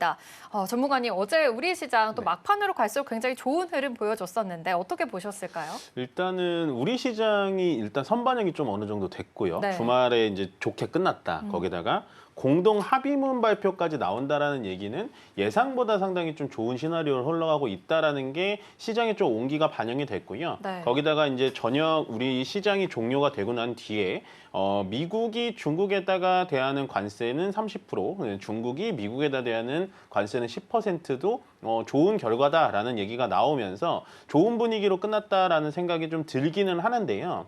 물론 지금 현재 오늘까지도 계속되는 잔치 분위기는 이어질 수 있습니다. 계속되는 어저께 미국 시장도 뭐 나스닥만 보더라도 기술주가 모여있는 나스닥이 4% 상승을 해주면서 아마도 오늘 우리나라 시장 반도체 중심으로 또 올라가 줄 수는 있는데요. 이런 상황을 지금 현재 어떻게 좀 살펴봐야 되냐, 약간은 냉정해져야 되는 타이밍이지 않을까라는 생각이 드는 게, 결국에는 무역 협상이 마침표대로 끝난 게 아닙니다. 그러니까 미중 간의 협상이 잘 풀려가지고 서로 어깨동무하면서 좋게 지내자라는 게 아니라요. 어떻게 보면은 엄청나게 긴장돼 있던 세계의 전체적인 무역이 약간은 긴장이 완화돼 있는 첫 단추를 풀었다라고 생각을 해주시면 좋을 것 같아요. 일례로 예를 들면 우리가 예를 들어서 감기에 걸리면 오늘 다르고 내일 다르잖아요. 예를 들어서 오늘은 정말 컨디션이 너무 안 좋았는데 내일 아침에 일어나니까 어제보다는 나은 느낌입니다. 그렇다고 해서 깨끗하게 감기가 나은 그런 느낌은 아니기 때문에 지금 시장에서는 무역 협상이, 앞으로 세부적인 협상이 어느 방향으로 좀 흘러가야 되는지 계속해서 지켜봐야 될 것 같고요. 뭐 지금 나스닥이 4% 올라갔고, 뭐 다우, S&P 500 전체적인 뭐 지수 자체가 뭐 밑으로 떨어지지 않고 고공행진을 계속 장 초반부터 이어갔고요. 필라델피아 반도체는 7% 넘게 올라가면서 아마도 오늘도 어저께와 동일하게 반도체 중심의 시장 랠리가 되지 않을까라고 예측해보면서 들어가도록 하겠습니다. 네, 지금 뉴욕 증시가 강한 상승을 해줬다라고도 말씀을 해주셨는데 사실은 이 4월 2일에 이런 상호관세가 발표 직전에 이전까지의 상승분을 다시 또 올라와줬다라는 점 확인해 볼 수가 있었습니다. 이 관세 협상이 완료가 아니라 완화라는 점 좀 더 참고를 해보시면서 우리 시장도 대응해 보셔야 될 것 같은데요. 지금 시장에서 이 환율이 다시 달러 강세가 되고 있습니다. 환율이 지금 1,300원대까지 내려왔다가 다시 1,400원대로 다시 위로 올라왔거든요. 이에 대해서 우리 시장 영향이 있을까요? 일단은 환율은 좀 많이 떨어졌을 때 네. 제가 환율은 떨어지는 건 좋지만 환율이건 주가건 급등과 급락은 좋지 않다라고 말씀을 드렸고, 오늘 이제 야간 선물을 보니까는 1,417원까지 올라와 있네요. 네. 사실은 나쁘지는 않은 것 같아요. 그러니까 환율이 올라간다라는 게 나쁜 게 아니라 어느 정도 안정을 좀 지어주는 것 같고요. 미중 간의 협상이 좀 해피하게 흘러가는 거니까 아마도 달러가 강세가 되면서 달러 인덱스도 지금 100이 넘어간 걸로 알고 있는데, 그렇기 때문에 강달러에 의한 원화 약세다라고 보시면 될 것 같습니다. 다만 이 원달러 환율에 대해서는 예측하기는 상당히 좀 어려운 분야는 맞아요. 뭐 앞으로 달러가 어떻게 될 것입니다 라고 말씀드리기가 상당히 조심스러운 부분은 맞는데요. 지금은 1,400원이 넘어가서 또다시 1,450원 넘어서 1,500원까지 가는 약화, 그러니까 원화 약세가 계속돼서 진행되는 거 아닐까라고 좀 겁먹으시는 분들이 있을 텐데, 제가 봤을 땐 적어도 그 정도까지는 흘러가진 않을 겁니다. 지금 전체적인 아시아들의 원화들 있잖아요. 대만이라든지 홍콩, 뭐 중국, 일본까지 전체적으로 비교한다면 우리나라 원화가 상대적으로 굉장히 약세입니다. 그 이유는 저는 누누이 말씀드렸지만 정치적 불확실성이 가장 우리나라 원화의 약세를 발끝을 좀 끌어당기는 그런 흐름이지 않을까라는 생각이 들고요. 결국에는 정치적 불확실성이라는 건 6월 3일이면 끝납니다. 지금 여당이 됐든 야당이 됐든 어느 누군가가 대통령이 돼가지고 결국에는 국내의 정치적인 안정감을 좀 가져와 준다면 그때부터는 원화가 어느 정도 좀 강세로 흘러갈 거라고 보여지고요. 물론 오늘 하루 정도는 1,400원 이상 자리로 다시 원화가 약세로 좀 드러나긴 했습니다만, 이거는 일시적인 강달러 현상에 의한 원화 약세로 보여지기 때문에 저는 6월 3일 날 대통령이 선정이 되고 나서 정치적인 안정감이 좀 찾아와 준다면 1,400원 이하대로, 조금 더 밑으로 본다면 1,300원, 1,350원대까지는 좀 내려가지 않을까라는 생각이 들기 때문에 현재는 뭐 원화가 약세가 된다는 거에 대해서 시장에 대한 너무 걱정은 안 하셨으면 좋겠다라고 정리해드리고 싶습니다. 네, 좋습니다. 그래도 우리가 대선 이후에는 좀 이런 불확실성이 해소가 되면서 이 원화 강세가 다시 이어질 수 있다는 점 참고해 보시면 좋을 것 같습니다. 지금 앞서서도 뉴욕 증시가 좋았던 만큼 우리 시장에서도 굉장히 좋을 것으로 지금 예측이 되고 있는데요. 코스피가 0.3% 상승하는 흐름 예측이 되고 있고요. 코스닥도 0.8% 좋은 흐름 이어질 것으로 보입니다. 또 간밤에는 필라델피아 반도체 지수가 7%나 또 강한 상승 흐름 이어졌습니다. 지금 예측 프리마켓 마켓에서도 삼성전자가 또 굉장히 강한 흐름 이어지고 있고요. SK하이닉스도 2% 또 반등하는 흐름 이어지고 있습니다. 역시나 반도체주 쪽으로 오늘 좋은 흐름 이어질 것으로 보이는데 이 점 어떻게 투자 포인트 세워보면 좋을까요? 뭐 일단은 관세의 압박에 좀 눌려 있었던 종목군 테마들. 네. 그러니까 뭐 또 이게 축구 경기나 농구 경기를 비교하면 주전으로 계속해서 뛰었었던 조선과 방산이 잠깐 쉬면서 네. 벤치에 앉아 있었던 후보군 선수들이 다시 이제 나오는 거거든요. 그러니까 결국에는 이거는 뭐 정말 좋은 선순환이라고 할 수는 없어요. 왜냐하면 반도체와 자동차, 철강 쪽이 좀 관세 때문에 억눌려 있다가 올라오면서 어저께 조선과 방산이 많이 눌렸거든요. 그렇다는 건 전체적인 우리 코스피와 코스닥 시장의 거래 대금이 부족하다는 겁니다. 더 쉽게 말씀드리면요. 들어오는 돈의 액수가 적다 보니까 반도체와 철강, 자동차가 안 가던 게 가버리니까 조선방산에서 수익 났던 돈들이 다 일로 옮겨지는 겁니다. 여기에 괴어있던 돌들이 다 옮겨지면서 결국엔 조선방산은 괴어있던 돌들이 없어지니까 무너지는 거고요. 돈이 다시 들어오다 보니까 없던 수급이 들어오다 보니까 반도체와 자동차 쪽에 좀 올라가는 부분인데 아마도 이번 주까지는 이 반도체와 철강, 자동차 쪽에 반등은 분명히 나올 거라고 보여집니다. 왜 그러냐면 결국에는 미국, 중국 간의 무역에 뭐 결렬이 났던 어느 정도의 지금 실타래는 좀 풀어가는 그런 흐름이 나왔기 때문에 지금까지도 반도체, 철강, 자동차가 안 갔던 이유는 결국에는 관세에 대한 불확실성이 아직 남아 있기 때문에 계속해서 투자자들이 적극적으로 들어오지 못했다라는 거거든요. 그래서 오늘도 삼성전자와 하이닉스의 움직임을 좀 보셔야 될 것 같고요. 결국엔 삼성전자와 하이닉스가 시장을 끌어가면은 어저께 2,600을 넘겼다시피 전고점 현재 코스피의 전고점이 보시면은 2,650 정도가 되고 있습니다. 2,650인데요. 전고점까지는 충분히 올라갈 수 있지 않을까라는 생각이 들고 이게 삼성전자와 하이닉스의 수급이 들어오면서 2,650포인트를 가면은 또 긍정적인 부분이 뭐냐? 결국엔 외국인들의 수급이 어느 정도는 또 들어와서 삼성전자를 사줄 수 있다라는 겁니다. 그게 현재 삼성전자가 어떠한 뭐 메모리 칩을 잘 만들어서 아니면 실적이 좋아서 간다라기보다는 전체적인 불확실성이 해소가 되면서 반도체 쪽에 대한 훈풍이 좀 불어올 수 있지 않을까라고 기대감으로 좀 들어오는 거긴 한데요. 과연 이 반등이 어느 정도 좀 진행이 될지는 모르겠습니다만은 단기적으로 이렇게 매수 매도를 좀 잘하시는 분들은 삼성전자와 하이닉스로 좀 들어가셔도 되지만 저는 오히려 반대급부적으로 조선과 방산 쪽에 대해서 계속해서 조정이 나와준다면 밑으로 눌러주는 자리에서 우리가 한 번 정도 기회를 좀 살펴보는 게 좋지 않을까라고 생각을 해보는데 우리가 조선방산이 이 신고가를 쓰면서 위쪽으로 올라갈 땐 따라잡기가 무섭다, 신규 매수 할 수가 없다라고 얘기들을 많이 하셨는데요. 결국에는 이러한 이유, 뭐 특히나 지금 조선과 방산에 특별한 악재가 나와서 떨어지는 건 아닙니다. 그렇기 때문에 얘네들이 관세에 대해서 현재 무풍지대였던 애들이 약간 쉬어져 갈 때 우리가 어떻게 보면은 이쪽에 대해서 조금 더 신규 자금 유입이라든지 신규 매수에 대한 기회를 포착해보는 기회로 삼으시는 게 훨씬 더 좋아 보이는 투자 포인트가 될 것 같다라고 정리해드리고 싶습니다. 네, 수급 순환매에 대해서도 말씀을 해주셨는데 사실 진짜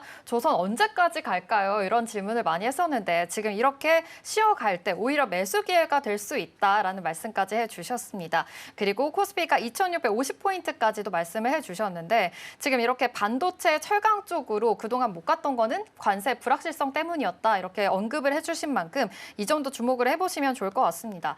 그렇다면 진짜 이제 본격적으로 이 관세에 대한 완화 시그널이 나오고 있다라고 봐도 괜찮은 건가요? 완화라기보다는 어느 정도의 관세가 공포의 대상이었다면 네. 지금은 협상의 대상으로 좀 바뀌고 있다는 거죠. 관세라면 무조건 덜덜덜 떨어가지고 4월 초처럼 막 밀리지는 않겠지만 그렇다고 해서 지금 관세가 끝나서 야 이제부터 상승 랠리다 하는 거는 네. 위험한 판단이라는 거죠.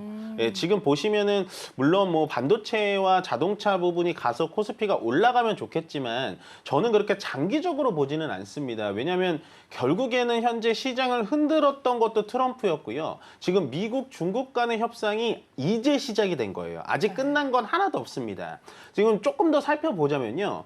미국도 중국에 대해서 카드를 아직 오픈을 안 했고요. 중국도 미국에 대해서 카드를 오픈을 안 했습니다. 그 카드에 대해서 조금 말씀을 드리자면요. 미국은 일단 엔비디아의 H20이 됐던 결국에는 지금 중국에 대해서 AI 반도체, 고성능 반도체를 풀어주겠다라는 얘기가 한 번도 나오질 않고 있고요. 중국은 반대급부적으로 뭐가 나왔냐? 중국이 갖고 있는 건 뭐죠? 중히토류라고 불리는 무거운 히토류들, 히토류에 대해서 수출을 좀 풀어주겠다라는 얘기가 나오질 않고 있습니다. 그렇다는 건 아직도 미중 간의 협상은 이제 첫 단추를 꿰어진 것뿐이고 앞으로의 움직임에 대해서 좀 지켜봐야 되는데 분명히 1기 때와 똑같이 흘러가지는 않겠지만 분명히 미중 간의 협상에 대해서는 정말 장기간, 긴 시간이 오래 걸릴 거기 때문에요. 오히려 지금 반도체와 자동차, 철강 쪽에 대해서 반등이 나올 때 우리는 조금 더 본전이 왔거나 아니면 수익 실현을 하는 기회로 삼아 보시는 게 훨씬 더 좋아 보인다라는 의견 전달해 드리도록 하겠습니다. 네, 미중 협상과 관련해서는 좀 긴 호흡으로 바라볼 필요가 있다라는 점 짚어주셨습니다. 그래도 오늘 반도체주 상승 흐름 이어질 것으로 보이고요. 하나그룹주도 오늘도 좀 쉬어갈 것으로 포착이 되고 있습니다. 그래도 코스피, 코스닥 양시장 모두 빨간불 켜면서 상승 출발할 것으로 예측하고 있는데요. 네, 우리 시장 출발해 보도록 하겠습니다.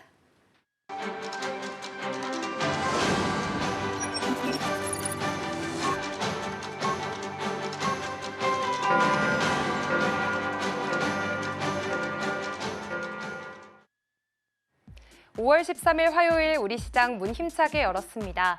어제 미중 관세 협상의 구체적인 결과가 나오면서 간밤 뉴욕 증시는 환호하는 모습을 보여줬습니다. 양국이 기존 관세율을 각각 115%씩 인하를 하기로 결정을 한 건데요. 결과적으로 미국은 대중 관세를 30%, 중국은 대미 관세를 10%로 조정을 했습니다. 이런 결과는 미국뿐만 아니라 우리 시장에도 긍정적인 영향을 미칠 것으로 기대를 해보고 있습니다. 또 어제 우리 시장은 굉장히 좋은 모습을 보여줬습니다. 코스피는 무려 46일 만에 2,600선을 회복하는 모습을 보여줬는데 과연 오늘 시장은 어떤 표정을 보여줄지 이어서 살펴보도록 하겠습니다. 네, 오늘 코스피와 코스닥 엇갈린 흐름으로 시작하고 있습니다. 코스피는 0.21% 하락하면서 2,604선 지나가고 있고요. 코스닥은 0.81% 상승해주면서 731선 지나가고 있습니다. 그렇다면 이어서 코스피 시총 상위주들의 움직임 한번 체크해 보도록 하겠습니다. 현재 삼성전자와 SK하이닉스 빨간불 켜내고 있습니다. 아무래도 간밤 엔비디아는 물론이고 또 필라델피아 반도체 지수가 무려 7%나 급등하는 모습을 보여줬기 때문에 국내 반도체주들에게도 훈풍이 깃든 것으로 보여지고 있는데요. 또 어제장에서는 5월 초 대미 수출 데이터가 전해졌는데 이 반도체만 14% 정도 증가했다라는 좋은 소식도 들려왔습니다. 삼성전자 0.52% 상승해주면서 58,000원 선을 바라보고 있습니다. 삼성전자는 그 존재감을 과시하는 요인 중 하나로 엔비디아의 중국향 저사양 AI 칩 출시로 인해서 삼성전자의 이런 구형 HBM3에 대한 수요가 늘어날 것이다라는 반사이익에 대한 기대감을 갖고 있는 상황입니다. SK하이닉스의 경우에는 거의 3% 가까운 상승폭 기록하면서 20만 원 선을 넘어선 모습 포착해 보실 수가 있겠습니다. SK하이닉스는 아시아 최대 IT 박람회인 컴퓨텍스의 참가를 앞두고 그에 대한 기대감도 보여지고 있는 것으로 확인이 되고 있는데요. 행사에서는 HBM4를 전시하면서 엔비디아와 TSMC와의 협력 기대감도 계획할 것으로 보이고 있습니다. 다음으로 LG에너지솔루션 한번 살펴보도록 하겠습니다. LG에너지솔루션 오늘 0.6%가량 상승해주는 모습입니다. 간밤 테슬라의 주가가 6% 넘게 상승을 했고요. 또 다음 달에는 테슬라의 로보택시 출시를 앞두고 있습니다. 이에 대한 기대감이 오늘 2차 전지주에게도 깃든 내용으로 보여지고 있습니다. 또 LG엔솔의 경우에는 전 세계 스타트업과 협력하는 OSS 프로그램을 시작했다고 합니다. 배터리 기술 혁신과 미래 경쟁력 확보에 나설 예정이라고 하니까요. 이 점도 시장도 계속해서 주목해 보시면 좋을 것 같습니다. 다음으로 삼성바이오로직스 오늘 1.2%가량 상승해 주면서 100만 원 선 겨우 지나가고 있는 모습입니다. 삼성바이오로직스는 아무래도 이 간밤 트럼프 대통령이 의약품 가격을 낮추는 고강도 행정명령에 서명을 했기 때문에 이 국내 바이오 수출 기업들에게는 조금 악재가 되지 않을까 싶었는데 그래도 오늘 장안에서는 강세 나타내고 있습니다. 다음으로 현대차 현재 0.8%가량 여전히 상승세 이어가고 있습니다. 이 어제장에서 강한 시세를 분출했었던 자동차주였는데요. 한편 현대차의 경우에는 미국에서 아이오닉 9 판매를 개시했습니다. 특히 IRA 보조금도 7,500달러나 받게 됐다는 소식도 함께 가져가 보면 좋겠습니다. 이어서 살펴보시죠. 삼성전자 우선주 0.84% 상승해준 모습이고요. 기아도 1.3%가량 상승분 가져가는 모습 포착해 보실 수가 있겠습니다. KB금융도 현재 양전하면서 0.33% 오름세 보여주고 있고요. 하지만 하나에어로스페이스와 HD현대중공업의 경우에는 아무래도 러시아 우크라이나 휴전에 대한 기대감 때문에 오늘 방산주와 조선주들은 조금 쉬어가는 흐름 보여지고 있습니다. 이어서 코스닥 시장도 함께 체크해 보도록 하겠습니다. 네, 오늘 알테오젠과 HLB 제약바이오주 내에서 대장주들의 움직임은 조금 엇갈리고 있습니다. 알테오젠은 2.8%가량 강한 상승세 보여주면서 34만 5천 원 선 지나가고 있습니다. 그리고 HLB의 경우에는 현재 0.35% 매물이 좀 출회되는 모습 보여지고 있는데요. 56,800원 선 지나가고 있습니다. 또 오늘 장에서 에코프로 그룹주들의 강력한 시세가 보여지고 있습니다. 에코프로 BM 0.78%, 에코프로 1.6%가량 상승 주면서 아무래도 이 테슬라의 상승에 대한 기대감 여전히 국내 2차 전지주들 가져가고 있는 것으로 보여지고 있고요. 또 다음으로는 레인보우 로보틱스 오늘 5% 가까운 급등세 나타내면서 현재 30만 원 선 바라보고 있는 상황입니다. 이어서 체크해 보도록 하겠습니다. 네, 오늘 휴젤과 클래시스, 파마리서치 이렇게 미용 의료기기단은 약간 혼조세가 나타나고 있습니다. 휴젤의 경우에는 0%대 보합권에서 현재 양전한 모습 포착해 보실 수가 있겠고요. 클래시스의 경우에는 0.47% 상승해주고 있습니다. 아무래도 어제장에서 1분기 호실적을 발표했던 클래시스였는데 어제는 8% 넘는 그런 급락세를 보여주면서 조금은 아쉬운 모습이었는데 오늘은 그래도 저가 매수세가 유입되는 모습 포착되고 있고요. 또 펩트론의 경우에도 4.15%가량 크게 상승해주면서 현재 17만 원 선 돌파한 모습도 포착이 되고 있습니다. 파마리서치는 1.2% 쉬어가고 있고요. 리가켄바이오도 3%가량 상승해주면서 현재 시장 지나가고 있습니다. 지금까지 시장 상황 전해드렸습니다. 네, 5월 13일 화요일 우리 시장 개장했습니다. 지금 코스피, 코스닥 양시장 모두 상승 흐름 이어지고 있는데요. 코스피가 0.3% 넘게 상승하면서 2,612포인트 선 지나가고 있습니다. 그런데 코스피에서는 잠깐 또 파란불이 들어오기도 했습니다. 좀 보합권에서 등락하고 있는 점으로 확인이 되고 있고요. 오늘 코스닥이 강합니다. 1% 상승 흐름 이어지고 있습니다. 그래도 외국인이 코스피와 선물 시장에서는 들어오고 있다는 점 포착이 되고 있는데요.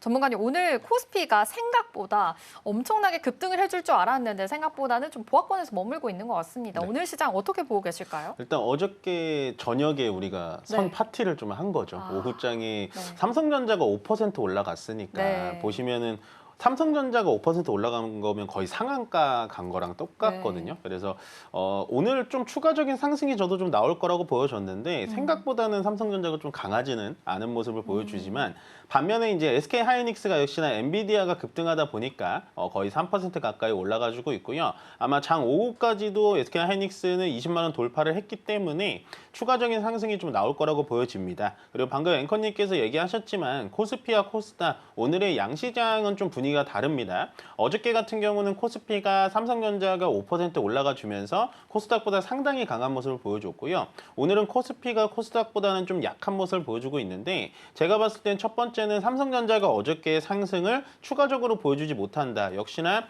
6만 원 선을 넘어가는 거는 좀 버거워 보인다. 제가 말씀드렸다시피 삼성전자의 개별적인 어떠한 호재, 기업적인 호재로 인해서 올라가는 게 아니기 때문에 전체적인 리스키한 부분은 분명히 있다라고 말씀드린 게 바로 오늘 반영되는 부분이고요. 반면에 조선과 방산은 오늘도 조정을 받고 있습니다. 조정 시 기회다라고 말씀을 계속 드리고 있는데 조정을 받아줌으로써 요즘에 시총이 많이 올라왔죠. 조선과 방산 쪽이 시가총액 순위가 많이 올라왔기 때문에 전체적인 코스피를 좀 눌러주는 것 같다라는 생각을 해주시면 될 것 같고 반면에 코스닥은 오늘 현재 1.2%가량, 그러니까 8.67%포인트 올라가지고 있습니다. 굉장히 높은 상승률을 보여주고 있는데 그 중심에는 바이오라고 볼 수가 있겠습니다. 계속되는 트럼프 대통령의 약가 인하 정책 뭐 이런 부분이 나오다 보니까 바이오주들이 거기에 관련돼 있는 종목이 아님에도 불구하고 전체적인 투심이 얼어붙어서 좀 떨어졌는데요. 오늘은 그 떨어졌던 만회폭을 좀 올라가 주면서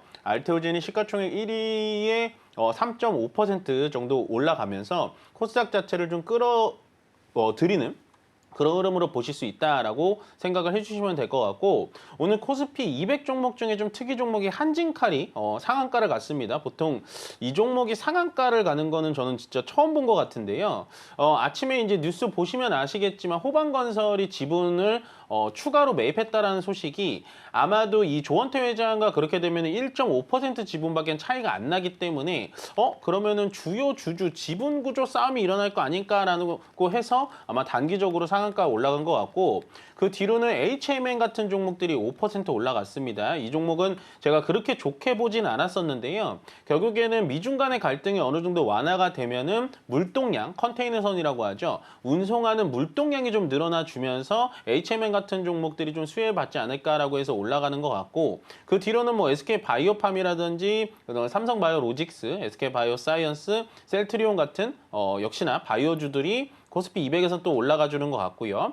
그 다음에는 일단은 코스닥 쪽에서는 레인보우 로보틱스가 오랜만에 또 상승부를 켜주고 있습니다. 로봇주는 잊을만 할 때 한번 눌러줄 때마다 좀 보자라고 말씀을 드렸는데 결국엔 레인보우 로보틱스가 이런 식으로 또 로봇주들을 또 끌어주는 흐름을 보여주고 있고, 저는 로봇주보다 좀 보고 싶은 거는 역시나 뭐 제주반도체라든지 심텍, 뭐 HPSP, 뭐 이런 종목들, 리노공업, 주성엔지니어링 같은 반도체 소부장주들이 훨씬 더 좋아 보입니다. 지금은 반도체 쪽을 투자하시려면요, 뭐 삼성전자 같은 대형 종목은 좀 느리니까 여러분들 조금은 좀 지치실 수는 있는데, 저는 반대급부적으로 오히려 반도체 소부장 쪽은 굳이 미중 간의 갈등에 피해를 안 입더라도 중국에다가도 또 납품을 할 수가 있거든요. 장비나 소재 뭐 이런 부품 같은 경우는. 그렇기 때문에 조금 탄탄한 반도체 소부장주들 쪽, 그러니까 코스닥 쪽에 반도체 테마 쪽은 아직도 상승 여력이 좀 남아 있다라고 오늘 장 좀 살펴보겠습니다. 네, 이렇게 전반적인 시장 분위기 파악을 해주셨는데요. 반도체 소부장 쪽으로는 긍정적인 해석을 또 해주셨습니다. 또 바이오주 쪽으로 오늘 강한 상승 흐름 이어지면서 지금 코스닥 시장을 이끌고 있는데, 사실은 어제는 좀 쉬어갔습니다. 요즘 이 약값 인하에 대한 이야기 계속하고 있는데 트럼프 대통령이 행정명령에 이제 서명을 했습니다. 제약 바이오주 쪽으로는 조금은 지지부진한 흐름이 이어질 것이다라고 예측이 되고 있는 상황이잖아요. 근데 오늘 이렇게 상승부를 켜줬습니다. 어떻게 해석해 보면 좋을까요? 일단은 제약바이오, 그러니까 약가 인하에 대해서 우리가 좀 착각하는 게 있어요. 네. 그러니까 트럼프 대통령이 약가 인하를 하는 거는 어떻게 보면은 미국 국민들이 원하는 거였어요. 예, 그렇기 때문에 정치적으로 봤을 땐 트럼프 대통령이 굉장히 약가 인하에 대해서 좋게 비춰지고 있다라고 해석을 하시면 되는데요. 네. 결국엔 이 약가 인하라는 거는 여러분들 딱 이렇게 생각하시면 됩니다. 트럼프 대통령의 발언을 좀 우리가 조금은 공부를 하자면요, 메디케어 부분과 메디케이드 부분이라는 게 있어요. 그 메디케어 부분은 65세 이상 노년층에 대해서 국가가 보험을 들어주는 거고요. 메디케이드 같은 경우는 저소득층에 대해서 국가가 또 보험을 들어주는 그런 개념으로 보시면 됩니다. 쉽게 말씀드리면 현재 우리가 일반적으로 먹는 뭐 아스피린이라든지 감기약 뭐 이런 것들은 미국도 쌉니다. 미국도 싼데요. 현재 트럼프 대통령이 약가 인하를 얘기하는 건 아직 특허가 풀리지 않은, 특허의 기간이 남아있는 뭐 뇌전증 치료제라든지 약간은 고성능 쪽의 약가에 대해서 인하를 요구를 하는 거예요. 그러면 우리나라의 기업들 중에 셀트리온과 삼성바이오로직스, SK바이오팜을 들 수가 있는데, 셀트리온과 삼성바이오로직스는 솔직히 약가 인하에 대해서 그렇게 피해 종목은 아닙니다. 전체적으로 약가 인하라는 재료가 크게 나오다 보니까 주가가 좀 밀렸을 뿐이지, 삼성바이오로직스는 말 그대로 그 특허가 풀린 품목에 대해서 CDMO를 만들어줘서 미국에 다시 수출을 하는 거기 때문에 사실은 그렇게 비싸지 않았고요. 거기다가 셀트리온이 주로 하는 바이오 시밀러가 뭡니까? 특허 기간이 끝난 제품들을 화학적 작용으로 인해서 다시 복제약을 만들어서 싸게 푸는 거거든요. 그렇기 때문에 트럼프 대통령이 현재 약가를 떨어뜨려야 된다라고 하는 이 삼성바이오로직스나 셀트리온이 만드는 그런 약에 대해서는 아니라고 여러분들 꼭 체크를 해주셔야 되고, 반면에 SK바이오팜 같은 종목들은 어느 정도 좀 피해가 있을 수 있어요. 왜냐하면 SK바이오팜이 독자적으로 만든 뇌전증 치료제 같은 경우는 특허 기간이 지나지 않아서 독보적으로 만들고 있습니다. 독보적으로 만들어서 미국에 굉장히 비싼 값에 팔고 있기 때문에 바로 트럼프 대통령이 공격하는 건 그런 부분입니다. 너무나 비싸다. 미국에서 너무나 비싸게 팔고 있다라고 얘기를 하고 있기 때문에 오늘은 SK바이오팜이 기술적 반등으로 올라가지고는 있습니다만 앞으로는 주가가 조금 더 눌려주지 않을까. 그러니까 전체적인 제약주들이 지금은 도망갈 땐가 라고 오해를 하시면 안 되고요. 현재는 신약 쪽, 특히나 특허가 들어가 있는 신약 쪽에 대해서 바이오 종목들이 조금은 눌러줄 수 있다라는 점을 꼭 체크하시길 바라겠습니다. 네, 좋습니다. 의약품 관련해서 이야기해 주셨는데 지금 메디케어와 메디케이드 부분을 좀 구분해서 봐야 된다라는 말씀해 주셨습니다. 이런 고성능 의약품에 관한 의약품 인하 요구 있기 때문에 이 점 체크를 해보시면 좋을 것 같고요. 종목별로도 투자 포인트 세워보시면 좋을 것 같다라는 말씀까지 해주셨습니다. 그렇다면 지금 테슬라가 또 간밤에는 6% 급등하는 흐름이 이어졌었잖아요. 자율주행 쪽으로 섹터 좋은 흐름 이어질 것 같은데 이 점도 짧게 짚어주신다면요. 뭐 아무래도 자율주행 쪽은 어느 정도 짧게 테마가 올 거예요. 로보택시가 이제 뭐 나온다라고 네. 하면 라이더, 카메라 모듈 뭐 이런 우리나라 기업들 많잖아요. 네. 스마트 레이더 시스템이라든지 뭐 이런 종목들이 많은데 과연 이번에 테슬라가 6월달 약속을 또 지켜줄 수 있을지를 좀 봐야 될 것 같아요. 늘 항상 이 약속을 좀 어기고 시간이 지연되고 다시 다음으로 미루고 다음 분기로 미루고 뭐 이런 게 있기 때문에 자율주행 쪽은 좀 공격적으로는 보지 않으셨으면 좋겠다라고 정리해드리고 싶습니다. 네, 좋습니다. 이렇게 투자 포인트까지 세워보시면 좋을 것 같습니다. 그래도 우리 시장, 양시장 모두 상승 흐름 이어지고 있으니까요. 장 막판까지 투자 포인트 잘 세워보시면 좋을 것 같습니다. 스탁 포인트는 여기서 마무리하도록 할게요. STV 이민 전문가와 함께했습니다. 고맙습니다. 네, 고맙습니다.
네, 계속해서 캐스팅콜로 이어가 보도록 하겠습니다. 오늘 도움 말씀에는 KM투자파트너스 김성훈 대표 자리해 주셨습니다. 대표님 어서 오세요. 네, 안녕하세요. 네, 미중 무역 협상 이벤트 나오고 나서 사실 미증시가 좀 잘 갔기 때문에 기대를 좀 살짝 했는데 어제 선반영한 건지 오늘 코스피는 보합에서 계속 왔다 갔다 하는 것 같고요. 그리고 코스닥은 강보합 수준인데요. 그래도 다행인 건 일단 외국인 현물에서는 조금 들어오고 있는 분위기인 것 같긴 합니다. 전반적으로 일단 개장한 지금 시각 분위기는 좀 어떻게 해석을 좀 하면 좋을까요? 네, 일단 그 종목별로 국내 증시는 조금 차별화 양상이 섹터별로 차별화 양상이 어제부터 나왔었죠. 일단 방산, 뭐 조선, 기존의 국내 증시의 주도 섹터였던 종목들의 수급이 반도체와 기존의 이제 전차 군단 쪽으로 일부 이제 쏠림 현상이 나오면서 트럼프향 이제 그 중동 방문에 또 이란의 핵협상 이슈로서 부각이 되는 종목들, 부각이 되는 섹터들의 수급이 굉장히 강력한 반면 기존의 좀 그래도 시장을 주도했던 방산, 뭐 조선 일반적으로 무역 합의가 좀 일부 걸리는 시간이 평균 한 18개월로서 안심을 일단 미리 하기는 좀 예상은 좀 이제 이르다는 생각은 들지만 그래도 코스피 지수를 그동안에 좀 많이 짓눌렀던 요소들이 하나하나 해결이 되면서 일단 국내 증시에서는 이 저항대로 여겨졌던 2,600에 안착했던 흐름은 좀 고무적이라고 저는 생각이 되고요.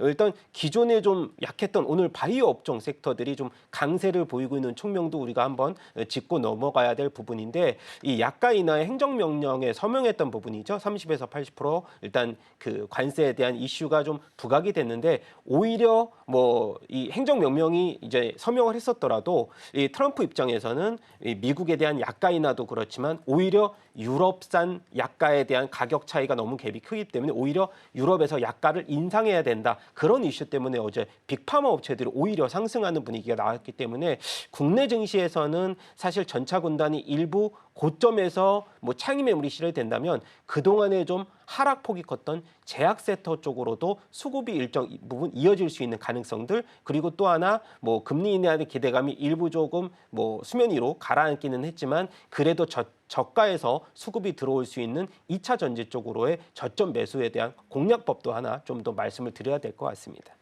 네, 먼저 전반적인 분위기 체크를 하고 왔고요. 일단 지수상으로 봤을 때는 코스피가 2,600은 안착은 했고요.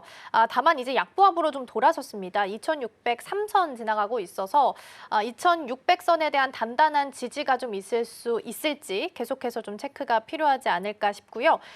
이제 일정상으로 MSCI 발표가 14일 한국 시간으로 하면 이제 14일 새벽에 발표가 될 것으로 보입니다. 지금 기대감을 가지고 있는 편입에 대한 기대감이 있는 종목이 두 가지가 있죠. 한화시스템이랑 삼양식품이고요. 한화시스템 같은 경우에는 오늘 이제 전반적으로 조선 방산이 좀 내리다 보니까 2.7% 하락세 보이고 있고 삼양식품은 어제 100만 원 터치가 나오면서 황제주 등락했다가 지금 현재는 95만 원 선에서 거래가 되고 있는 상황입니다. 당연히 이제 편입되면 패시브 자금 유입될 수 있기 때문에 긍정적으로 평가는 가능한데 지금 주가가 기대감이 이미 반영이 되어 있는 주가인지 어떤 구간으로 평가를 좀 해보면 좋을까요? 일단 삼양식품 같은 경우는 뭐 실적에 대한 모멘텀들이 워낙에 좀 뚜렷하게 나오기 때문에 거기에다가 중국에서의 증설이 아마도 지금 가시권에 접어들다고 하면은 지금 주가에 대한 레벨이 그렇게 높다고는 볼 수는 없을 것 같고 거기에 우리 앵커님께서 말씀하셨듯이 MSCI 편입 뭐 작년부터 계속 얘기가 나왔다가 이번에 다시금 그런 조건들이 맞아 떨어진다라고 하면은 삼양식품에 대해서 주가에 대한 리레이팅은 충분히 가능하다고 보는데 일단 더 우리가 가능성이 높은 건 삼양식품이죠. 뭐 하나시스템보다는 하나시스템 같은 경우는 이번에 방산주들이 사실 지정학적 리스크가 계속해서 해소되고 또 이 트럼프의 중동 방문이 계속 본격적으로 이어질수록 종전에 대한 협의 그리고 이란에 대한 핵 협상이 타결이 된다라고 했을 때 예를 들어 타결이 된다 했을 때 방산주들이 향후 뭐 2개월 내지 3개월 가량은 좀 숨고르기 기간을 좀 더 이어갈 수 있는 가능성들을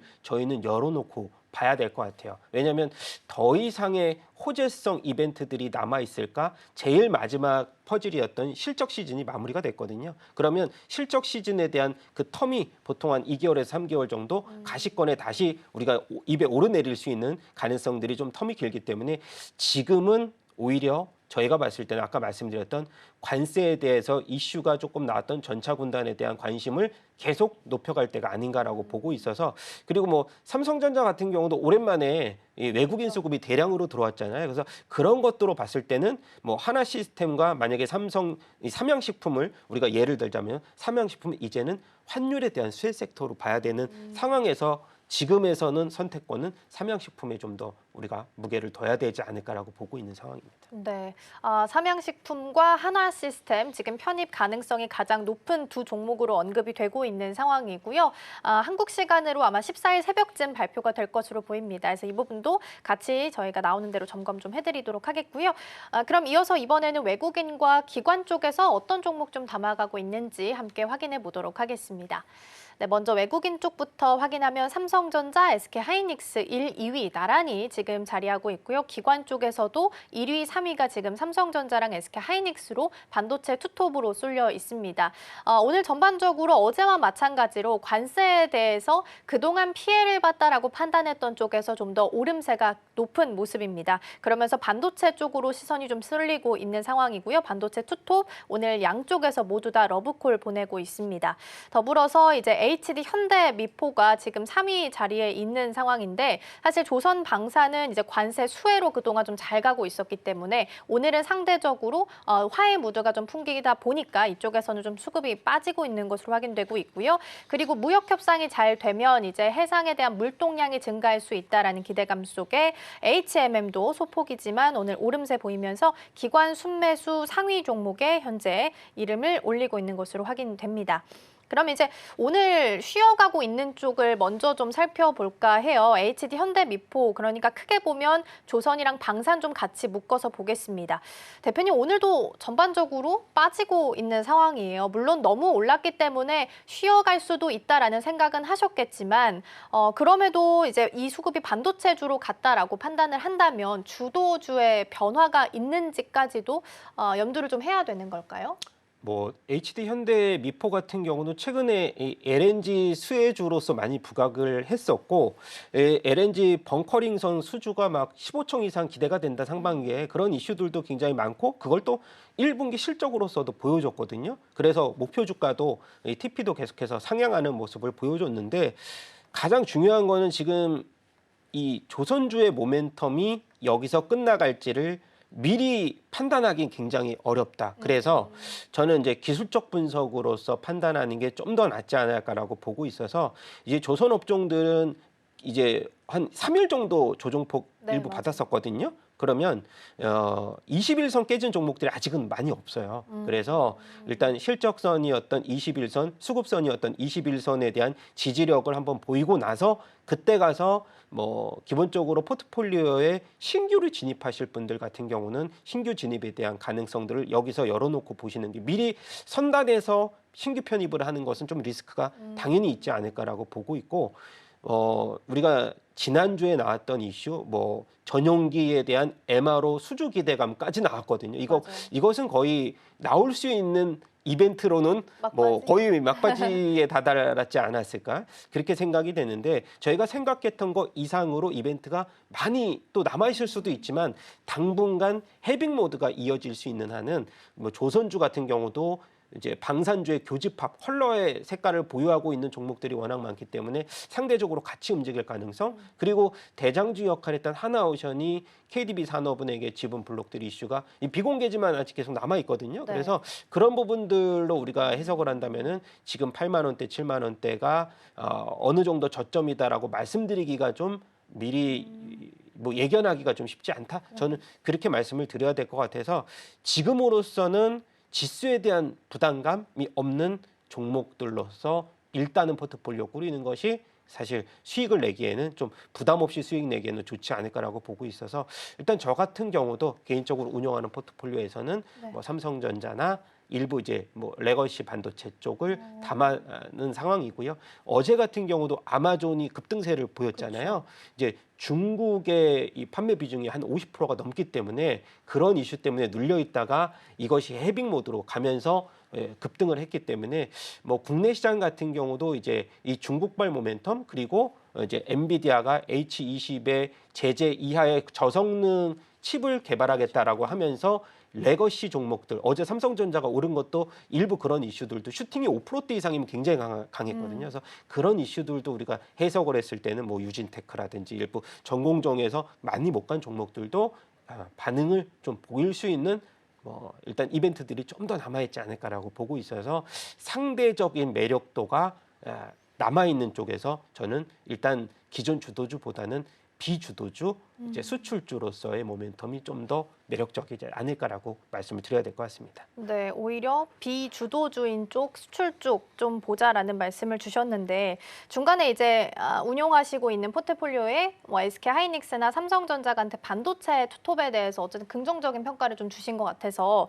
잠깐 조금만 여쭤보면 사실 긍정적인 부분이 많이 우호적으로 환경은 만들어지고 있는 것 같긴 한데 이제 화웨이 쪽에서 그 엔비디아의 H100 성능이랑 거의 뭐 뭐 유사하다라고 주장하는 외부 칩이 이제 5월 말 일정으로 양산이 시작될 수도 있다라고 보도가 좀 되고 있어서 만약에 이게 실제적으로 확인이 좀 되게 된다면 반도체 투톱은 이 지금 훈풍을 계속 유지하기는 좀 어렵지 않을까요? 네, 뭐 근데 그 이슈가 수율이 잘 나온다면은 문제가 별로 없겠지만 네. 당장의 본인들의 뭐 이제 그 밸류체인 라인들로 좀 뿌린다고 했는데 네, 맞아요. 과연 뭐 이제 우리가 3나노 이상급으로 우리가 꾸려 나갈 수 있을지도 의문이고요. 그렇게 된다고 했을 때 만약에 출시에 대해서도 이 우리 국내 주식이 반응을 했다면 이미 반등폭보다는 사실 어느 정도의 주가의 하락폭이 좀 나왔을 텐데 하루 정도 민감하게 반응하고 그렇게 반응하지 않았거든요. 그래서 네네. 그거에 대한 이슈까지는 저는 뭐 일단 엔비디아가 답을 좀 주지 않았을까라고 보고 있어서 회복력이 빠르게 나오지는 않았을 거라고 보고 있어요. 근데 우려감은 생각보다는 좀 적을 수 있다. 아, 이렇게 그렇군요. 좀 단정적으로 말씀드려야 될 것 같습니다. 네, 오히려 수율 부분을 생각을 한다면 너무 걱정하지는 않아도 되겠다라는 말씀을 좀 주신 것 같고요. 다시 이제 조선으로 하나 좀 돌아와서 좀 여쭤보면 사실 조선주의 리스크 중에 하나로 좀 본다면 미중이 화해하는 무드가 하나가 좀 되지 않을까 싶어서 근데 화해한다라고 하더라도 수혜받는 쪽이 하나 있는 것 같아요. 엔진 쪽이요. 그래서 한화 엔진을 체크를 해보니까 어제 많이 내렸다가 오늘은 또 아랫꼬리가 달리면서 올리면서 지금 강보합까지 올라와 있는 상황이거든요. 국제해사기구도 친환경 선박에 대해서 푸시를 좀 계속 넣고 있는 상황이라서 조선주가 쉬어간다 하더라도 엔진 관련된 쪽은 그래도 긍정적으로 좀 볼 수 있을지 궁금한데 어떻게 좀 보실까요? 이제 엔진 쪽이 제일 좋은 이유가 이 문제점의 하나잖아요. 조선은 도크가 네.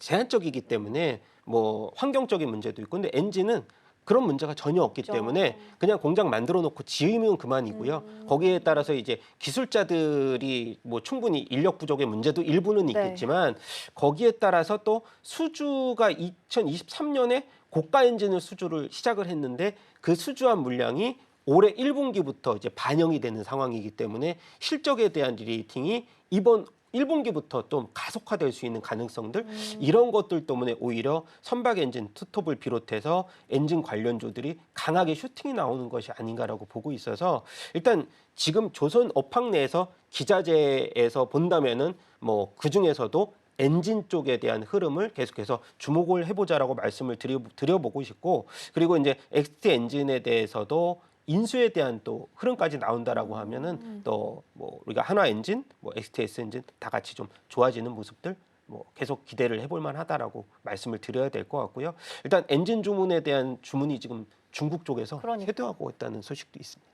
네, 엔진 쪽은 그래도 긍정적으로 좀 볼 수 있겠다. 조선은 이제 도크에 한계가 있다라고 한다면 엔진은 그런 게 없기 때문에 오히려 잘 나갈 수 있겠다라는 말씀 좀 주신 것 같고요. 한화 엔진이 어제 이제 외국인 순매수 상위 종목으로 좀 살펴봤었는데 오늘도 아랫골이 달리면서 일단은 말아 올리고 있는 상황입니다. SK 하이닉스도 오늘 좀 담아가고 있는 상단에 같이 좀 담아가고 있는 종목들이 좀 보이는데 어제 이제 이슈 중에 하나가 SK 하이닉스가 이제 협력사 관련해서 선정하는 시기를 좀 늦춘다라는 보도가 이전에 좀 나왔습니다. 그래서 이제 편의상 한화비전으로 본다면 한화비전한테 이제 특허 분쟁 관련해서 보완 서류를 달라고 요구를 한 상태고요. 시장에서는 한미가 승소할 가능성이 좀 높다라고 판단을 해서인지 그리고 승소 시에는 한화비전의 판매 금지 가능성까지 좀 열어두고 있는 것 같긴 합니다. 근데 물론 이제 정해지지 않은 이제 열어봐야 되는 뚜껑 열어봐야 되는 시나리오긴 한데 한미반도체가 이전의 명성을 되찾을 수 있을지 궁금해서 좀 여쭤볼게요. 근데 한미반도체가 오늘 개장하고 나서는 플러스권이었다가 다시 마이너스 1%대까지 낙폭을 좀 키웠고요. 반대로 한화비전은 지금 1%대 상승률을 기록을 하면서 어제랑은 좀 엇갈린 반응을 보이고 있는 것 같아요. 그래서 이번 뉴스를 좀 어떻게 해석을 하고 원래의 지위를 좀 되찾을 수 있다라고 보시는지도 궁금하거든요. 일단은 가장 중요한 거는 저게 초점을 맞추는데 뭐냐면 루빈 이상급으로 엔비디아가 빠르게 출시를 했을 때 한화비전이 버텨낼 수가 있는가? 그것이 고성능일 때. 그렇죠. 고성능일 때. 그래서 HBM4로 갈 때 하이브리드 본딩이 필수인데 네. 이것이 한미 반도체가 독보적인 기술이 있기 때문에 하나비전 쪽으로는 그럼 하이엔드 말고 저성능으로 계속 이 포지션을 짜야 되는데 지금의 수익성으로 보나 뭐 주가에 대한 뭐 성장 가능성으로 보나 지금 당장으로 한미 반도체가 그동안에 눌려 있던 게 이 대차전고 물량이 굉장히 많이 쌓였었잖아요. 거의 탑 10 수준에서 거의 상위 포지션으로. 근데 지금 일단 관세에 대한 악재가 해소가 됐을 때 어떤 부분에서 지금 슈팅이 나오냐면 어저께 한미 반도체가 급격하게 슈팅이 나왔거든요. 그래서 그런 물량에 대한 악재 이슈가 이벤트가 해소가 됐대. 오늘 같은 경우는 어저께 워낙에 상승폭이 컸기 때문에 피로감이 나왔던 거지. 제가 봤을 때는 뭐 하나비전도 지금의 흐름에서 봤을 때는 추가적인 상승도 가능하지만 두 개 종목 중에서 일단 장기적으로 저희가 바이앤홀드 전략을 추구할 수 있는 종목 중에서는 한미 반도체를 당연히 뽑아야 되지 않을까라고 보고 있어서 앞전에도 아까 말씀드렸듯이 이제 소송에 대한 승소 가능성은 당연히 한미 반도체 쪽에 무조건 손을 들어줄 수밖에 없는 구조적 흐름들 그런 것들이 좀 전반적으로 깔려 있지 않을까. 그리고 멀티플도 지금 고점에서 워낙 주가가 하락을 했기 때문에 네. 20배 이하로서 이제 포워드로 봤을 때도 싸기 때문에 저는 한미 반도체에 대한 전략적 흐름은 계속 유효하다라고 말씀을 드려야 될 것 같아서 같이 봤으면 좋겠어요. SK하이닉스랑 한미 반도체랑. 네, 알겠습니다. 한미반도체까지 좀 살펴봤고요. 엔비디아가 고성능 칩을 내면 낼수록 이걸 하나비전이 버텨낼 수 있는지가 가장 중요한 포인트가 될 수 있다라는 말씀 주셨습니다. 자, 그럼 오늘 올라오고 있는 테마들도 이어서 함께 확인해 보도록 하겠습니다. 네, 첫 번째 테마로는 자동차입니다. 무역 협상이 미국과 중국 사이에서 해빙 무드가 좀 만들어지다 보니까 그러면 이제 다음에 무역 협상 대상이 자동차가 되지 않겠느냐라는 부분이 시장에서 만들어지고 있고요. 오늘 이제 개장하고 나서 시가총액 상위 종목들에 있는 특히나 현대차랑 기아 같은 종목들이 오늘 오랜만에 그래도 강보합과 1% 넘게 상승세 추가적으로 이어가고 있습니다. 두 번째 열어볼게요. 두 번째 자율주행입니다. 테슬라가 이제 6월 달에 로보택시 이벤트를 앞두고 있다 보니까 자율주행 관련주들도 이제 일정상 앞두고 슬슬 볼만한 때가 되지 않았나라는 생각이 좀 들긴 하는데 물론 이 전제 조건은 테슬라가 6월에 예정대로 스케줄대로 낸다라는 조건이 좀 붙긴 합니다. 하드웨어와 소프트웨어 중에 어딜 주목하면 좋을지도 좀 고민해 보시면 좋을 것 같고요. 마지막 열어보겠습니다. 마지막은 로봇입니다. 이쪽은 이제 특히나 이제 정책 관련된 모멘텀도 추가적으로 좀 붙어 있는 상태입니다. 유진로봇 같은 경우에는 사회이사가 이재명 후보의 캠프 합류 소식이 좀 더해지게 되면서 이재명 후보가 이전에 AI랑 로봇을 강조한 바가 있어서 좀 더 집중해서 키우겠다라는 의지를 이를 통해서 확인한 것 같고요. 나우로보틱스가 가장 상승폭이 높게 움직임 체크되고 있습니다. 자, 이렇게 해서 세 가지 테마 열어봤고요. 대표님 어느 쪽부터 전략을 좀 점검해 보면 좋을까요? 먼저 제일 상단에 있는 자동차 섹터를 봐야 될 것 같은데 자동차 섹터와 자율주행 사실 같은 이제 섹터 안에 포함이 되어 있다고 해도 과언이 아닌데 현대차 같은 경우는 최근 들어서 외국인들의 비중이 굉장히 이제 최저치로 축소가 됐기 때문에 저는 오히려 이렇게 빈 룸에 대해서 다시 채울 수 있는 가능성들도 열려 있다. 그리고 외국인들이 올해 들어서 삼성전자 이후로 매도가 가장 강한 종목 중에 하나였거든요. 그래서 그리고 이제 하나 힌트가 된다면 미국과 영국의 이 쿼터제 관세 합의 10% 관세 합의를 보여줬는데 근데 한 가지 아쉬운 점은 국내 같은 경우는 대미 흑자폭이 워낙에 큰 섹터이기 때문에 영국과는 좀 차별화가 있을 수 있지만 주가를 봤더니 현대차가 그런 관세 이슈 전에 30조 투자를 미국에서 발표를 했을 때 22만 원까지 슈팅이 나왔다가 3일 연속해서 외국인들이 막 이제 매수세를 보였다가 그러한 관세가 공동 관세 우리가 보편 관세로 트럼프가 발표를 했을 때 이제 무지막지하게 외국인들이 또 팔았거든요.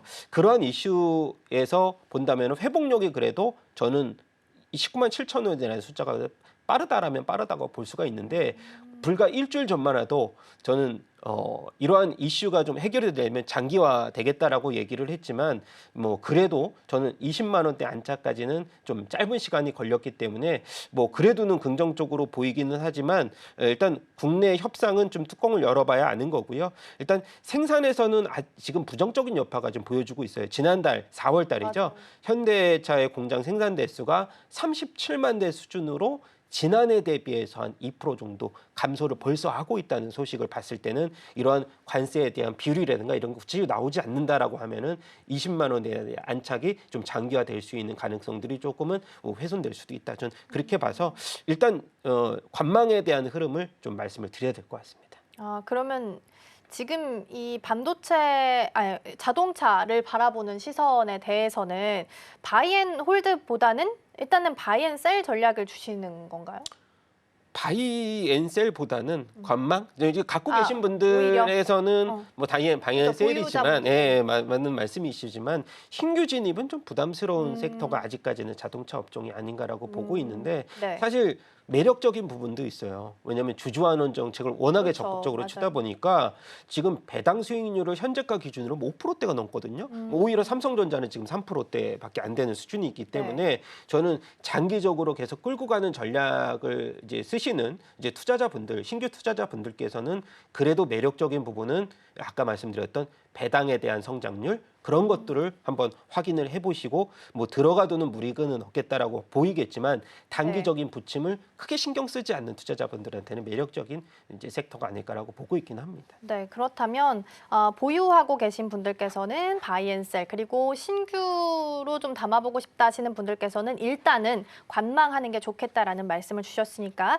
투자하실 때도 참고해 보시면 좋을 것 같습니다. 오늘 대표님과는 여기서 인사 나누겠습니다. 오늘 말씀 고맙습니다.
지금 이 시각 시장 상황 함께 체크해 보도록 하겠습니다. 먼저 지수부터 살펴보시죠. 간밤 뉴욕 증시는 상승 랠리를 이어갔습니다. 아무래도 어제 발표됐던 미중 관세 협상에 대한 결과에 따른 것으로 풀이가 되고 있는데요. 하지만 오늘 우리 시장은 장 초반 좀 엇갈린 모습을 보여줬습니다. 현재도 좀 상반된 모습으로 지나가고 있는데요. 코스피는 계속해서 보합권에서 등락을 반복하다가 현재 시장에서는 0.07% 하락하면서 지나가고 있습니다. 2605선 겨우 넘어서는 모습 확인해 볼 수가 있겠고요. 코스닥 시장은 0.92%, 1% 가까운 상승폭 기록하면서 731선 지나가고 있습니다. 그렇다면 수급 상황도 함께 체크해 보도록 하겠습니다. 먼저 코스피 시장입니다. 네, 현재 코스피 시장에서는 개인과 외국인이 동시에 물량을 담아들이는 모습 확인해 보실 수 있습니다. 개인은 276억 원, 외국인은 630억 원 가까이 물량 사들이고 있고요. 한편 기관의 경우에는 1,000억 원이 넘는 물량을 던지고 있습니다. 다음으로 코스닥 시장도 함께 체크해 보도록 하겠습니다. 현재 코스닥에서는 기관만 사자세를 외치고 있는 상황인데요. 기관 231억 원 사들이고 있고요. 개인과 외국인은 동반 매도세를 나타내고 있습니다. 개인 87억 원, 외국인 110억 원 넘는 물량을 출회하고 있는 모습도 함께 포착해 볼 수 있겠습니다. 그렇다면 업종별 등락률도 함께 체크해 보도록 할 텐데요. 먼저 코스피 상승하는 업종들 확인해 보겠습니다. 현재 코스피 업종에서는 지금 의약품 쪽이 2% 가까운 상승세 나타내고 있습니다. 아무래도 트럼프의 행정명령이라든지 관세에 대한 우려감이 좀 짙을 것으로 예상이 됐는데 그래도 오늘 시장 안에서는 상승 흐름 이어가고 있습니다. 다음으로는 서비스업 쪽 1.8%로 강하고요. 또 운수창고도 1.7%가량 강한 모습 보여주고 있습니다. 특히 업종 내부에 있는 H&M 같은 경우에는 물동량에 대한 기대감 덕분에 현재 4%가량의 상승세 띄고 있다. 있다는 점도 포착해 볼 수 있겠습니다. 금융업도 오늘 소폭이지만 0.25% 상승 흐름 보여주고 있습니다. 이어서 하락하는 업종도 함께 체크해 보겠습니다.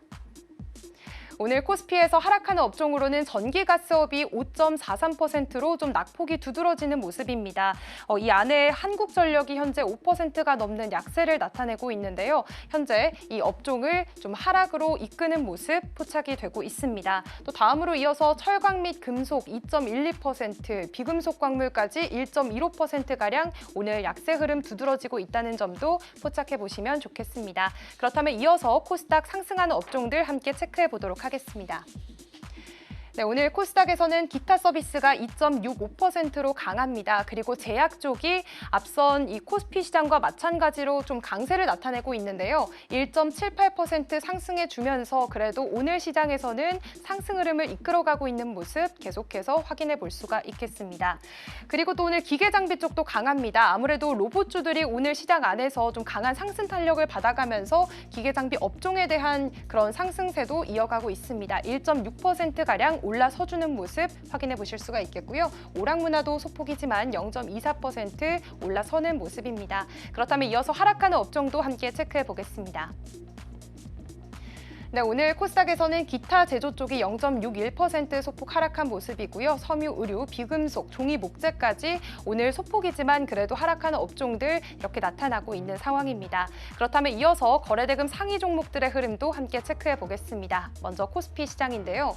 현재 반도체 투탑이 상위단에 자리한 모습 확인해 보실 수가 있겠습니다. 아무래도 미중 무역 협상에 대한 결과가 나오고 나서 간밤에는 엔비디아를 비롯해서 필라델피아 반도체 지수 좋은 흐름 보였습니다.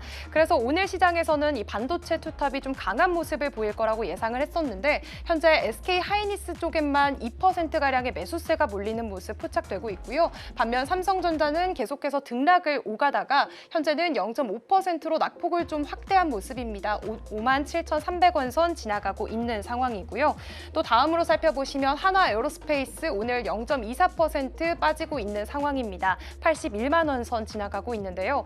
아무래도 러시아 우크라이나 전쟁에 대한 그런 휴전에 대한 기대감이 계속해서 퍼지게 되면서 방산주들은 오늘도 쉬어가는 흐름 포착되고 있습니다.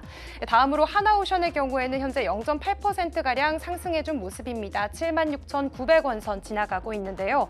러시아 우크라이나 전쟁에 대한 기대감이 이런 하나오션에서는 아까까지만 해도 좀 하락세가 이어졌는데 현재는 양전에 성공한 모습 확인해 보실 수 있습니다. 또 두산 에너빌리티의 경우에는 2.6%의 상승세 보여주면서 3만 원 선 터치를 눈앞에 두고 있습니다. 이 두산 에너빌리티는 오늘도 원전주가 강세 흐름 속에서 함께 이 거래대금 상위단에 위치한 모습 포착해 보실 수 있는데요. 이 트럼프 행정부의 원자력 확대 정책이 두산 에너빌리티가 좀 주목할 만한 사업 기회가 될 수도 있다라는 관측 속에서 오늘 장에서 좀 강세를 실현해내고 있는 모습 포착해 볼 수가 있겠습니다. 그렇다면 이어서 코스닥도 함께 살펴보도록 하겠습니다. 현재 코스닥 시장 상위단 내에서는 좀 로봇 관련주들이 위치를 해 있는 모습 확인해 볼 수가 있는데요. 오늘 코스닥 내에서 로봇 대장주인 레인보우 로보틱스가 현재 4.2% 상승해 주면서 이어서 뒤따르는 그런 로봇 종목들도 함께 힘 받아가는 모습 확인해 볼 수 있습니다. 오늘 로킷 헬스케어가 9.5%가량 상승세 나타내면서 거래대금 상위단에 위치해 있습니다.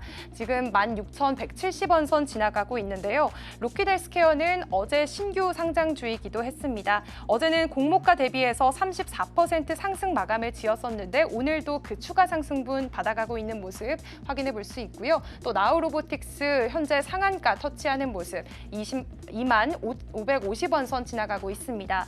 또 이 인물 관련주로도 지금 현재 상지건설 9%가량 급등세 나타내고 있고요. 역시나 로봇 관련주 유진로봇이 26% 급등세 보여주고 있습니다. 또 유진로봇에 관련해서는 유진로봇의 사회이사가 이재명 대선 후보의 캠프에 합류했다라는 소식 전해지면서 어제 장에서도 좀 급등세를 보여줬었는데 오늘 장에서는 현재 상한가를 바라보고 있는 상황 포착해 볼 수 있겠습니다. 그렇다면 이어서 코스피 시총 상위주들의 흐름 체크해 보도록 하겠습니다. 네, 이어서 코스피 시총 상위주들의 흐름 함께 체크해 보시면요. 역시나 이 반도체 투탑은 엇갈린 흐름 이어가고 있고요. 현재 LG에너지솔루션이 하락 전환한 모습 포착되고 있습니다. 앞선 장 초반에서는 어제장에서 이 테슬라가 6%가 넘는 그런 급등세를 보여줬기 때문에 오늘은 상승해주지 않을까 싶었는데 현재 2차 전지 하락하고 있는 모습 확인해 볼 수 있습니다. 또 삼성 바이오로직스와 셀트리온 같은 경우에는 어제장 안에서는 조금 쉬어가는 흐름이었습니다만 오늘장 안에서는 제약바이오주들이 그래도 힘을 내주고 있습니다. 또 하나 에어로스페이스는 0.11% 하락하고 있고요. HD현대중공업 0.5%가량 장 초반보다는 양전에 성공한 모습 포착 가능합니다. 또 현대차와 기아는 오늘도 상승분 추가적으로 가져가고 있고요. 네이버는 1%가량 떨어지면서 18만 8천 원 선 지나가고 있습니다. 그렇다면 이어서 코스닥 시장도 함께 체크해 보시죠. 네, 현재 에코프로비엠만이 파란불 켜내고 있습니다. 아까 장 초반에서는 에코프로비엠 그래도 에코프로 그룹주들이 동반 강세를 나타냈는데 현재는 1.7% 낙폭이 더 커진 모습이고요. 그리고 어제장에서는 좀 큰 낙폭을 보여줬었던 휴젤과 클래시스, 파마리서치 이렇게 미용 의료기기단 내에서도 오늘 상승세가 두드러지고 있습니다. 휴젤은 2.33% 높은 상승세 기록하면서 35만 1,000원 선 지나가고 있고요. 또 알테오젠과 HLB 아까 장 초반에서는 HLB가 좀 하락세를 보이긴 했었는데 현재는 2%대 강한 흐름으로 58,100원 선 지나가고 있습니다. 또 오늘 팩트론의 강세도 두드러지고 있습니다. 3.8%가량 상승해주면서 오늘 비만 관련주들이 다시 한번 이 시장의 관심을 받아가는 모습도 포착되고 있고요. 레인보우 로보틱스 3.8% 상승세 이어지면서 오늘 시장 안에서는 로봇주가 좀 시장을 이끌어가는 흐름도 포착해 볼 수 있겠습니다. 지금까지 시장 상황 전해드렸습니다. 네, 오늘 코스피 시장은 약보합과 강보합 그 사이에서 계속해서 오르락내리락 하고 있습니다. 환율이 좀 올랐음에도 불구하고 그래도 외국인 투자자가 현물에서는 매수 우위 찍혀 있는 거 확인되고 있는 상황이고요. 어제와 비슷한 흐름 속에서 특히 코스닥 쪽에 바이오주의 반등이 좀 시원하게 되면서 코스닥의 상승 탄력이 조금 더 높은 모습입니다. 오후장까지 흐름 같이 체크해 보시면 좋겠습니다. 저희가 방송 중에 제공해드린 정보는 투자 판단을 위한 조언일 뿐 해당 종목의 가치와 수익률은 보장하지 않습니다. 저희는 내일 더 다양한 소식 준비해서 돌아오겠습니다. 시청해주신 여러분 고맙습니다.